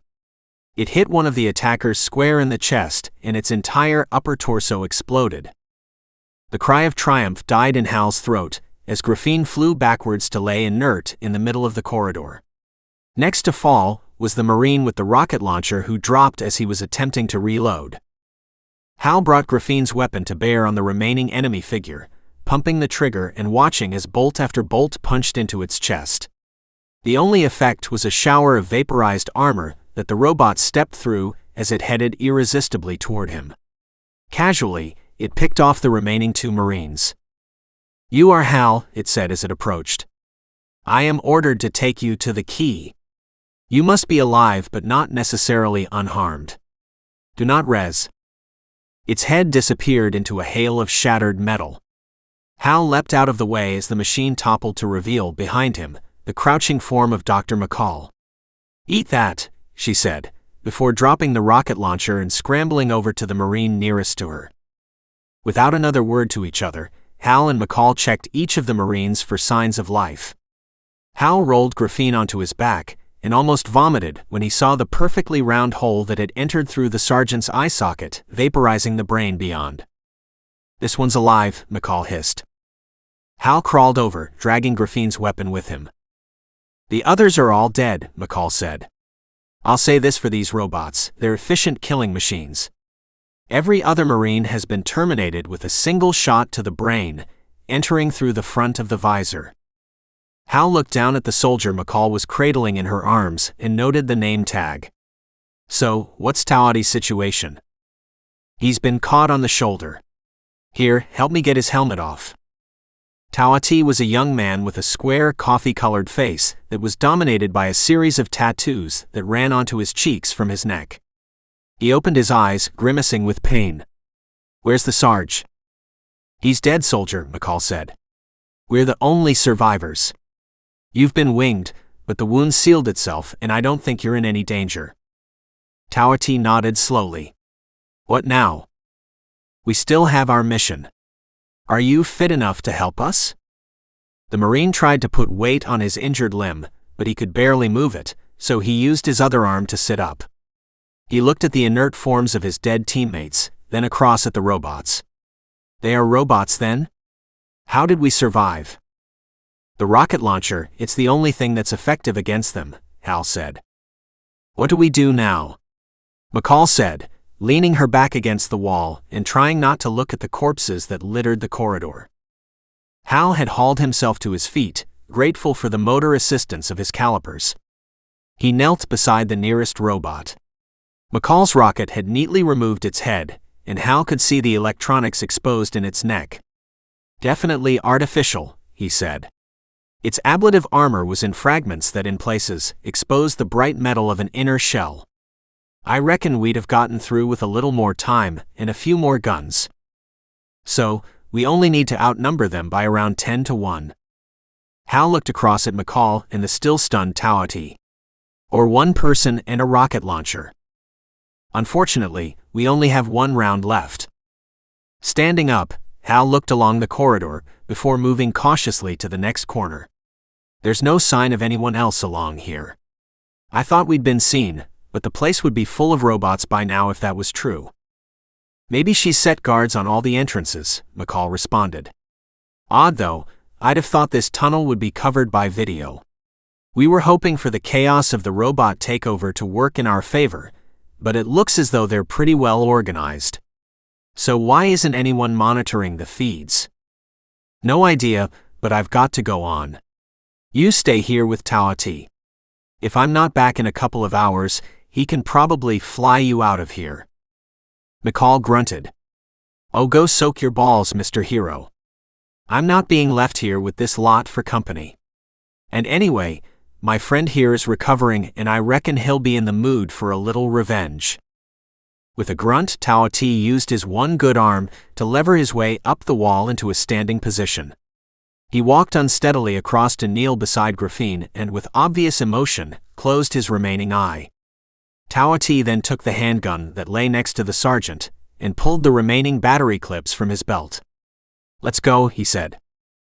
McCall lifted the rocket launcher onto her back and followed the surviving Marine and Hal past the bodies of their fallen colleagues. 18. Sledgehammer. The face that appeared on the bridge display looked as though it was made of liquid gold. I am the commander of Sledgehammer. You have fought well, but you are defeated. Stand down and prepare to be boarded. Kuzmich looked across at Victoria, as if asking for permission to capitulate. The Empress stood up and dismissed him with a sweep of her arm. I am Victoria, and I speak for Relentless. You are illegally occupying the sovereign territory of the Vanis Federation. Withdraw immediately. The crude mouth of the golden face curled into a facsimile of a smile. You are in no position to make demands, Empress. Yes, I know who you are. It would save many lives if I were to destroy you now. Your federation would fall with barely a fight. Arla watched the Empress. She'd begun to feel as though she understood how Victoria's mind worked, and she'd discovered that her most basic instinct was, when threatened, to strike back twice as hard. Though here, as the enemy commander said, they had little left to fight with. Their force of fighters had been decimated, with only a few stragglers making it back to the launch bays once the recall had finally been sounded. To his credit, Indy had led a last desperate wing to assault one of the smaller robot ships and had succeeded in damaging it to the extent that it was now out of the conflict. The guns of Relentless had taken out another, and one more was only partially functional. But Sledgehammer was a different matter. An order of magnitude larger and better shielded than its auxiliaries, Relentless had barely made a mark on it while sustaining heavy damage herself. The ship was now hardly maneuverable, and Commander Kuzmich had ordered the life pods to be made ready for a sudden evacuation.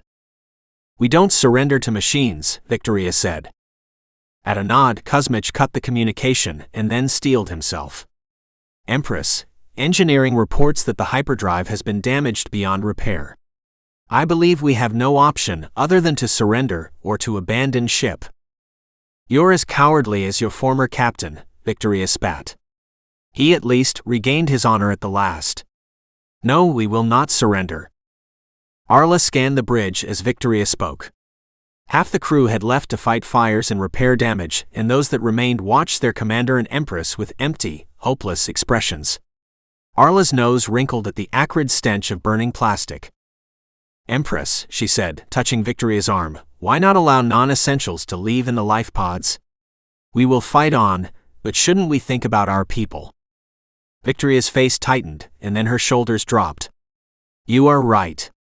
I must not back down or it will be the end of the Vanis Federation, but there are others here who needn't die today, though they have nowhere to go other than the ice planet below." "But they needn't die today or on your order," Arla said. "See to it," Victoria said, before turning to Kuzmich. "In the meantime, Commander, do what you can to divert all power from the defensive systems to our weapons." Kuzmich went to speak but thought better of it, and simply nodded. Heading over to one of the communications consoles, Arla swept the dust and debris from the display. She punched in the instructions for all non-essential personnel to assemble at the evacuation points, and listened as she heard those words broadcast by the ship's audio network. And as she listened, her hands played over the keyboard, struggling to master the holographic keys. Finally, she got the message away. "Scout, are you out there?" By now the bridge crew had been reduced to 4, Victoria, Arla, Kuzmich, and Rembrandt. They'd watched as the life pods had blasted down toward the planet's surface, relieved that there had been no sign that Sledgehammer had noticed them. What awaited them on the surface was another matter entirely, however. A new alarm blared above the fugue. "Commander, we're being boarded." "How did they get past our sensors?" Rembrandt gestured at the sea of red flashing lights on her panel. "Sledgehammer took them out. We're blind." "Where are they now?" "We have reports from decks D, G, and H, but there may be others. They appear to be heading aft." "They'll be heading for engineering in the bridge," Kuzmich said. "Order the Marines to set up barricades here and here." He pointed at the ship's schematic, before turning to Victoria. "Majesty, when they reach engineering, we will lose control of the thrusters. With regret, I must recommend scuttling the ship and proceeding to the life pods." Arla watched Victoria's expressions flux as she fought to control her emotions. Fear, anger, and guilt all fought for mastery. Rage won. "Very well, you may go. I have one final order and then you must leave if you wish to survive." The Empress turned to Arla. "You too, my friend. I must pay for my failure as protector of my people, but you will not." "What are you going to do?" Arla asked, dreading the response. Victoria looked directly at Rembrandt and said with calm authority, "Plot a collision course, maximum power to the engines." Hal emerged from the last hatch, and found himself immediately surrounded by people. His instinct was to retreat back inside, but they showed no sign they'd noticed him or, if they had, that his presence there was anything out of the ordinary. McCall and Tawati edged out behind him. "This is weird," McCall said. "3 filthy rogues with weapons emerge from a tunnel, and no one pays us the slightest attention."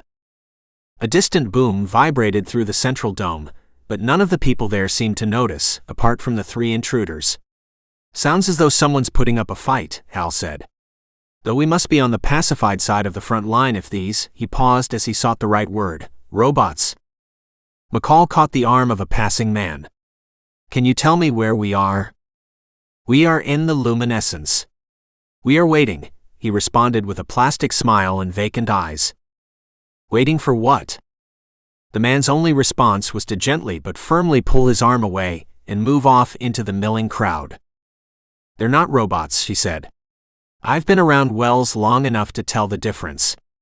Quite a few of them are injured, especially on their faces and wrists, as if they resisted whatever's happened to them." Hal grabbed McCall. "This is what Ace meant, they're being upgraded." "It doesn't look much of an improvement to me." "The process hasn't been completed," Hal said, his face alive as the pieces fell into place. "That one said he's waiting.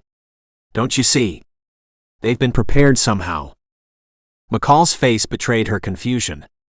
"Prepared for what?" "Remember what happened to me. Ace needed legs, so she took over my implant. It's not the people here who are being upgraded, it's the ice. These humans have been lobotomized to make room, to create an army of cyborgs. Wiping her brow, McCall said, "If that's the case, where are the ice? What are these poor devils waiting for?" "My guess is they're up there," Hal said, pointing to the roof of the dome. McCall looked up. It was now fully light outside, but a heavy bank of clouds and driving snow obscured any view of the sky. "You mean one of those robot ships is carrying them?" "I reckon." Ace was contained in an orb. "Maybe that ship up there is carrying a hold full of them. So the real danger is up there, and we thought we were going to the heart of the problem. By the goddess, I feel stupid." McCall leaned back against the wall and pulled down her hood. "What do we do now? Warn Arla?" Hal shrugged. "What's the point? We both know Relentless is outgunned. No, our mission hasn't changed. If we can put Ace out of the picture, at least we'll have achieved something. Revenge? Why not? At least she'll pay for what she's done." McCall gave a grim smile. "Well, I don't have a better plan. What do you say, Tatai?" "I say we kill this Ace. Revenge is enough for me," the Marine responded, shouldering his weapon. Hal pointed at an entrance on the opposite side of the dome. It seemed that they'd emerged into some sort of plaza lined with shuttered shops. An alley lay between two of them, and above it a neon sign proclaimed the way to the government quarter. "Let's go." 19. Chicken. Arla felt the acceleration as the engines of Relentless fired. The navigation console had been rigged so that a single tap would set the ship on a collision course with Sledgehammer. They'd carefully maneuvered Relentless so that it appeared to be drifting. The later they fired the thrusters, the less time the enemy would have to change course. Victoria dropped into the captain's chair. "Well, it's done. But you should have left when you had the chance." "I wanted to see it through," Arla responded, taking the hand of the Empress. From tyrant to hero in the space of a few hours, she thought, what a transformation. Victoria was a loose cannon, that much was obvious, but she was also an incredibly impressive person, and Arla felt a magnetic attraction. Sledgehammer dominated the main bridge display. "It's trying to change course," Victoria said. Arla jumped down to the navigation console and tapped the screen to boost the port thrusters, the correct spot helpfully marked by a right-pointing arrow. The robot ship floated back to the display's center, so Arla tapped the button again and resumed her station beside Victoria. A voice emerged from the bridge speakers. "Arla, we are in position. It is imperative that you leave immediately." "I recognize that voice," Victoria said. "Yes, that's the person you knew as Lucius, though his true name is Wells. And he's a robot." Arla nodded. "Despite this, you trust him?" Good question, thought Arla. A short time ago, the answer would have been an emphatic no. "Yes," she said. Arla glanced across at the bridge display. Sledgehammer was still dead center, and then back at Victoria. "I have a way out," she said. "We arrived at Vanis in a robot ship, a friendly robot ship called Scout. They've followed us here, and are attached to the bridge emergency airlock. Come with us." Victoria opened her mouth to respond. "I?" "Empress, this is Lieutenant Jeffries. Deck D, they're coming through the barricade, we can't hold them." Victoria looked across at the schematic. "Deck D is only 2 decks beneath us," she said, "and there are no other barriers between there and here." "It's time to go, Victoria. Tell the Marines to fall back and get to the life pods." For a moment Victoria held Arla's gaze, then, after a brief nod, she flipped the contact on her chair arm. "Lieutenant Jeffries, this is your Empress. Fall back and abandon ship." The channel opened again, and they could hear running boots, shouts, and the buzzing of near misses. "Acknowledged," Jeffries puffed. "Thank you, Majesty." His voice was replaced by static, and then he spoke again. "May the breeze blow you to safe waters, Empress." Arla watched as Victoria's eyes filled with water. The ruler of the Vanis Federation stood, stumbling a little as the bridge shook from another impact. "I've sealed off the bridge," Arla said as she guided Victoria down from the captain's chair. "They won't be able to cut through in time." Victoria pointed at the display. The robot ship's moving again. Arla fired the thrusters and Sledgehammer centered on the screen. Come on, it's now or never. They made their way unsteadily toward the hatchway, on the opposite side of the bridge from the captain's anteroom. The bridge was rocked by seemingly incessant fire. The defensive screen must have completely failed, Arla called over the crescendo. She shrunk back as a console exploded, and the air filled with the echoing of alarms. Victoria took a final look up at the bridge display, before pulling Arla into the hatchway, as the door rolled open. Lights flickered as they entered the airlock, and almost immediately, the inner door opened. There stood Wells, his hand extended. Hurry, he said, we have only seconds. Arla took his arm and then caught the expression on his face. Majesty, he said. Hurry. Greetings, my friend. Protect her for me. Swinging round, Arla was just in time to see Victoria step back into the bridge and activate the inner hatch. No, she cried, struggling against Wells's unyielding arm. Victoria's face appeared momentarily in the airlock window. She smiled sadly, gave a brief wave, and disappeared. Come, Wells said, pulling Arla inexorably into Scout's familiar airlock. Arla yanked on his arm. Let me go. Let me go. But there was nothing she could do other than watch as Scout's hatch rolled shut, and within seconds, Relentless was shrinking as they accelerated away. Wells let go. Arla fell to the floor and sobbed. They found her in the control room, examining a display.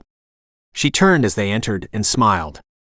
Ah, so it is you, she said, before raising a hand. No, let them come forward. Two black-armored robots stopped mid-step and straightened up, their weapon hands pointed downwards. Kiama's body opened its arms in greeting. Hal, I know intimately, she said, an evil grin spreading across her face. And Dr. McCall, of course. But who is this? Tawati stiffened but did not answer. And I gave strict instructions that the Marines were to be killed. Only my two friends here were to be spared, since I wanted so much to meet them again. She raised her arm and in one smooth movement, fired the handgun it concealed. Tawati fell to the floor without making a sound. McCall knelt beside him and rolled the Marine onto his back. The energy bolt had entered his chin and exited through the back of his skull, and his lifeless eyes stared straight up. You murderous filth, McCall snarled, leaping up and running at Ace. One of the robot guards stepped in front of McCall, grabbed the weapon from her hands and pushed her backwards. The second robot took Hal's carbine, and the two resumed their position midway between the humans and ACE. You see, you have no chance against me. The only one of you with any military training lies dead. Now, I suggest you relax and watch the show I have arranged for you. Turning again to the console, Ace punched a contact and spoke, Begin processing. A wall-mounted monitor lit up. Hal recognized the scene. It was the plaza with the milling people in it. People waiting. He knew that he was about to find out what they were waiting for. From the randomly moving crowd, one figure began to walk in a straight line toward a door set into a shop entrance. As he stepped through, the view on the monitor switched so it showed the inside of the room. Two warrior robots stood guard and watched as the human, a young man wearing blood-stained clothes, walked across to the chair in the room's center and sat down. A glowing orb had been set on a small table next to him.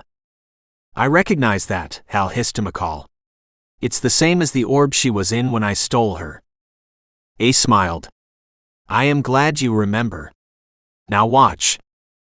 Inside the room, the man in the chair lifted his arm, held it so that it hovered over the glowing orb, and gently lowered his hand onto the brightly shimmering surface. His body spasmed, and he let out a desperate cry before moments later, dropping back into the chair inert. Now we will wait, Ace said as the monitor went dark. Very soon you will learn the truth about the new robot empire, and why it is useless to resist. They stood silently for what seemed like an age before a door on the far side of the control room opened, and the young man walked in, supported on either side by his robot guards. Ace turned to the newcomer. Yes, locomotion is the most difficult skill to master, but soon you will enjoy the freedom your new body affords. Come join me. The man was helped into position beside her, the robot guards withdrawing at a gesture from Ace, who put out an arm to steady the new arrival. Welcome, she said. Now why don't you tell these good people who you are? Wobbling a little, the man raised his head and made a rumbling sound in his throat, as if working out how vocal cords operated. Finally, the face settled into a single, somewhat plastic expression, and his eyes fixed on Hal and McCall. With obvious effort, he forced the corners of his mouth upwards, first one side then the other. "Hello, Hal," he said, sounding each word carefully as if it was the first time he'd ever spoken. "It is good to see you again." "What are you talking about?" Hal said, horrified. "I've never met you before." The man made a guttural noise in his throat that Hal realized was his attempt at a laugh. "Oh yes, you have. We have been very close. I am glad to meet you again, my dear intimate friend. My name is Ace." 20. Ace is low. Arla watched through the passenger cabin porthole as the two shapes merged. For some reason she couldn't explain, she wanted to see this with her own eyes, not through Scout's display, even though that would give a much closer view. On balance, she decided, she could see more than enough from here. Alongside her stood Wells. "Why did she stay?" Arla asked without taking her eyes from the window. The scene was framed by the bright green glow of the planet, and Relentless was, from her perspective, on the left. It was burning from stern to prow, enveloped in great banks of black smoke. Sledgehammer was much larger, less severely damaged, and it was turning. Too slowly. Wells stirred.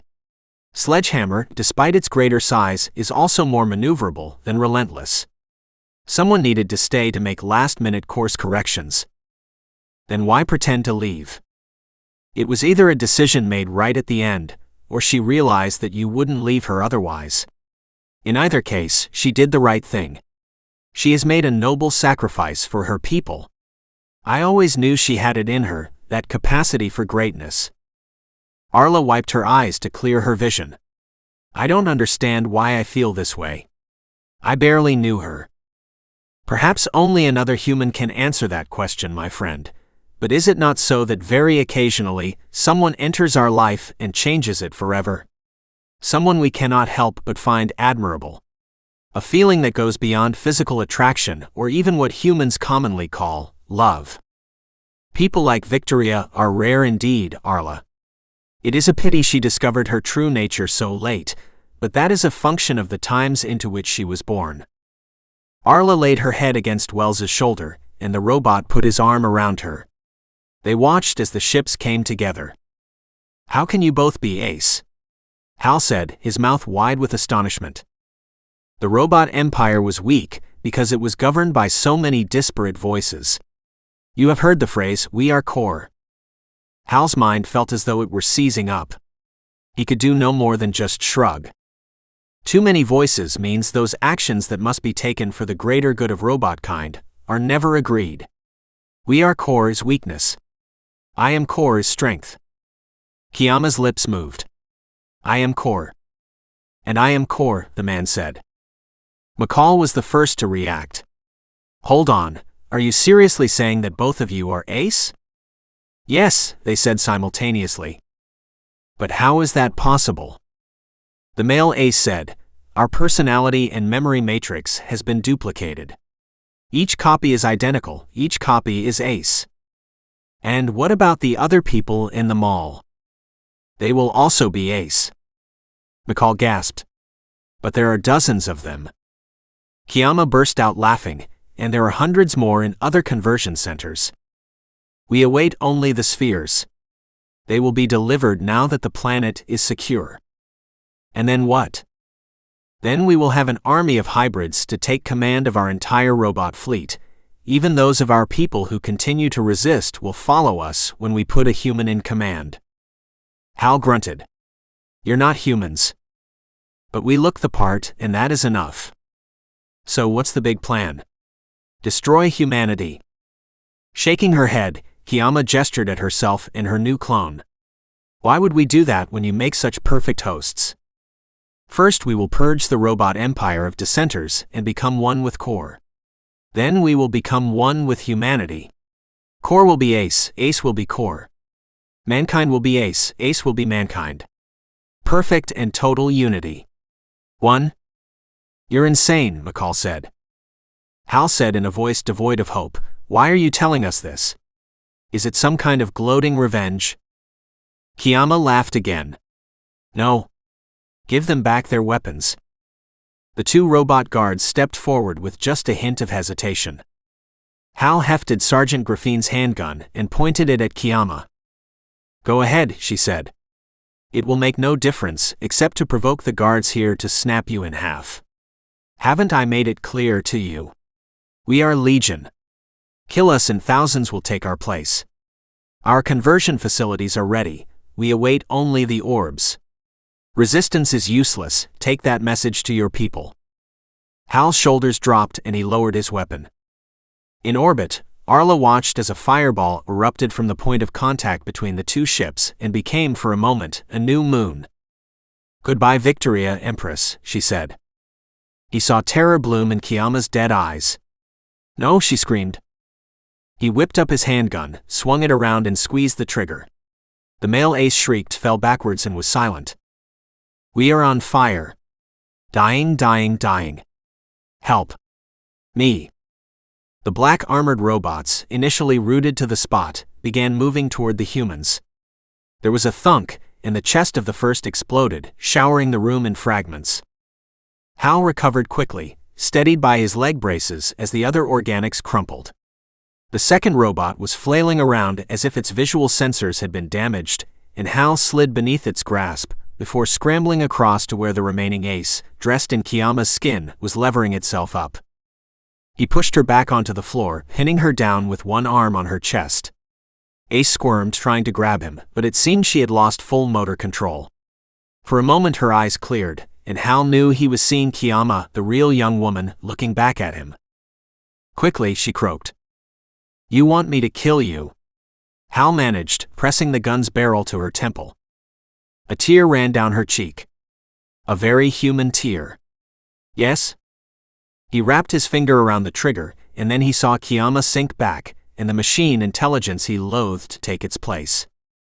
Do not do this, Hal. Together we can be.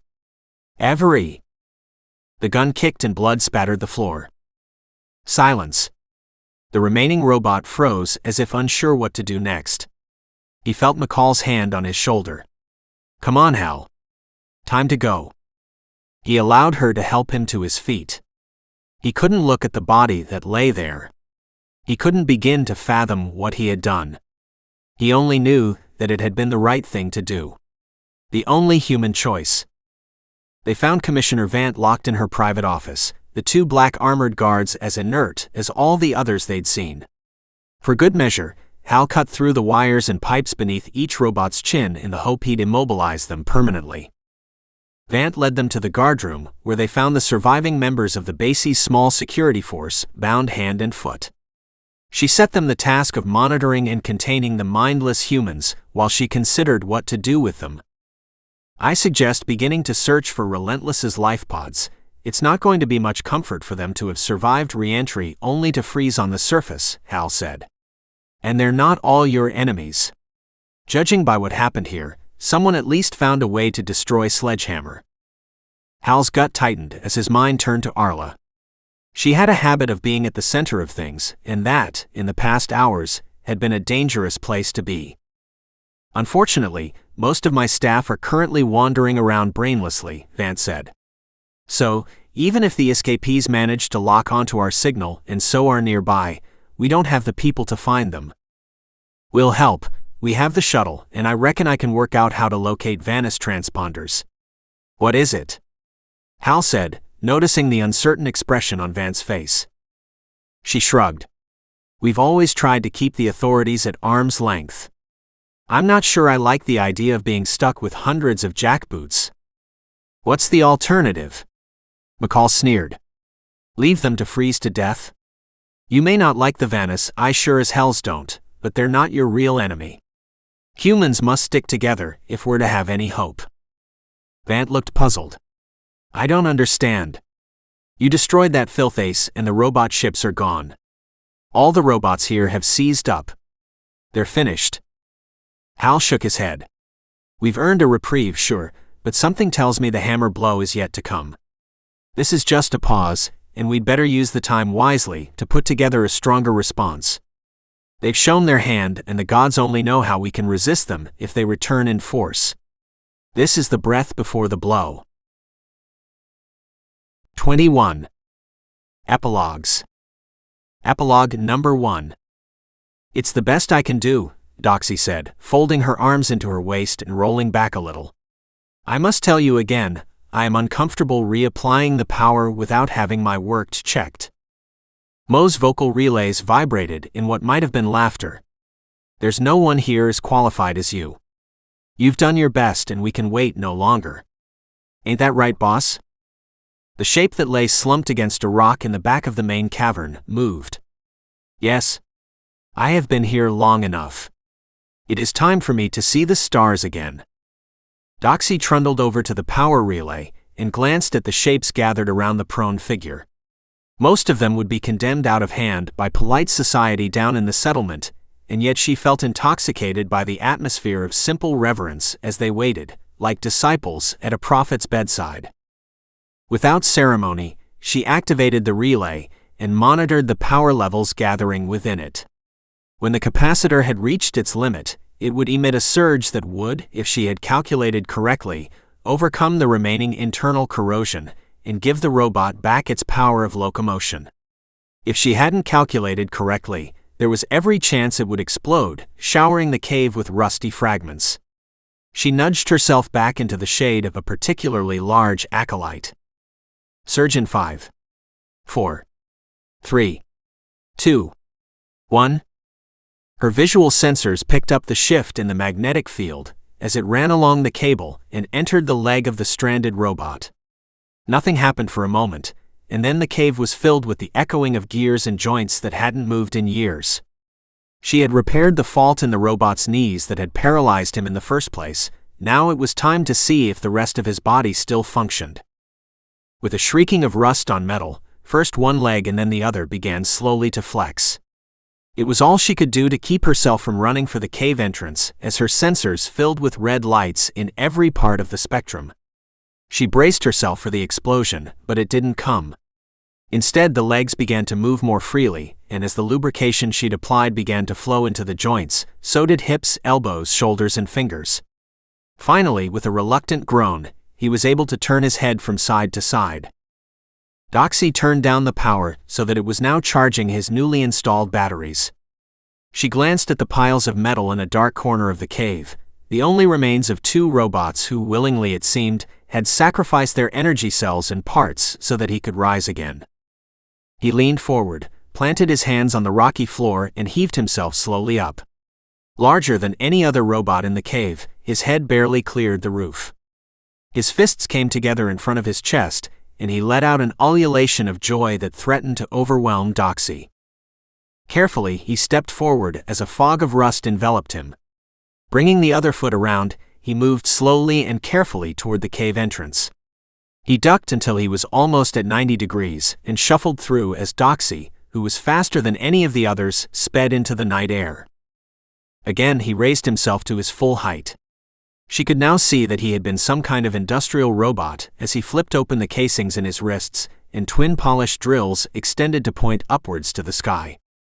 He roared in exultation, his laughter bouncing from the rocks and dispersing into the sky.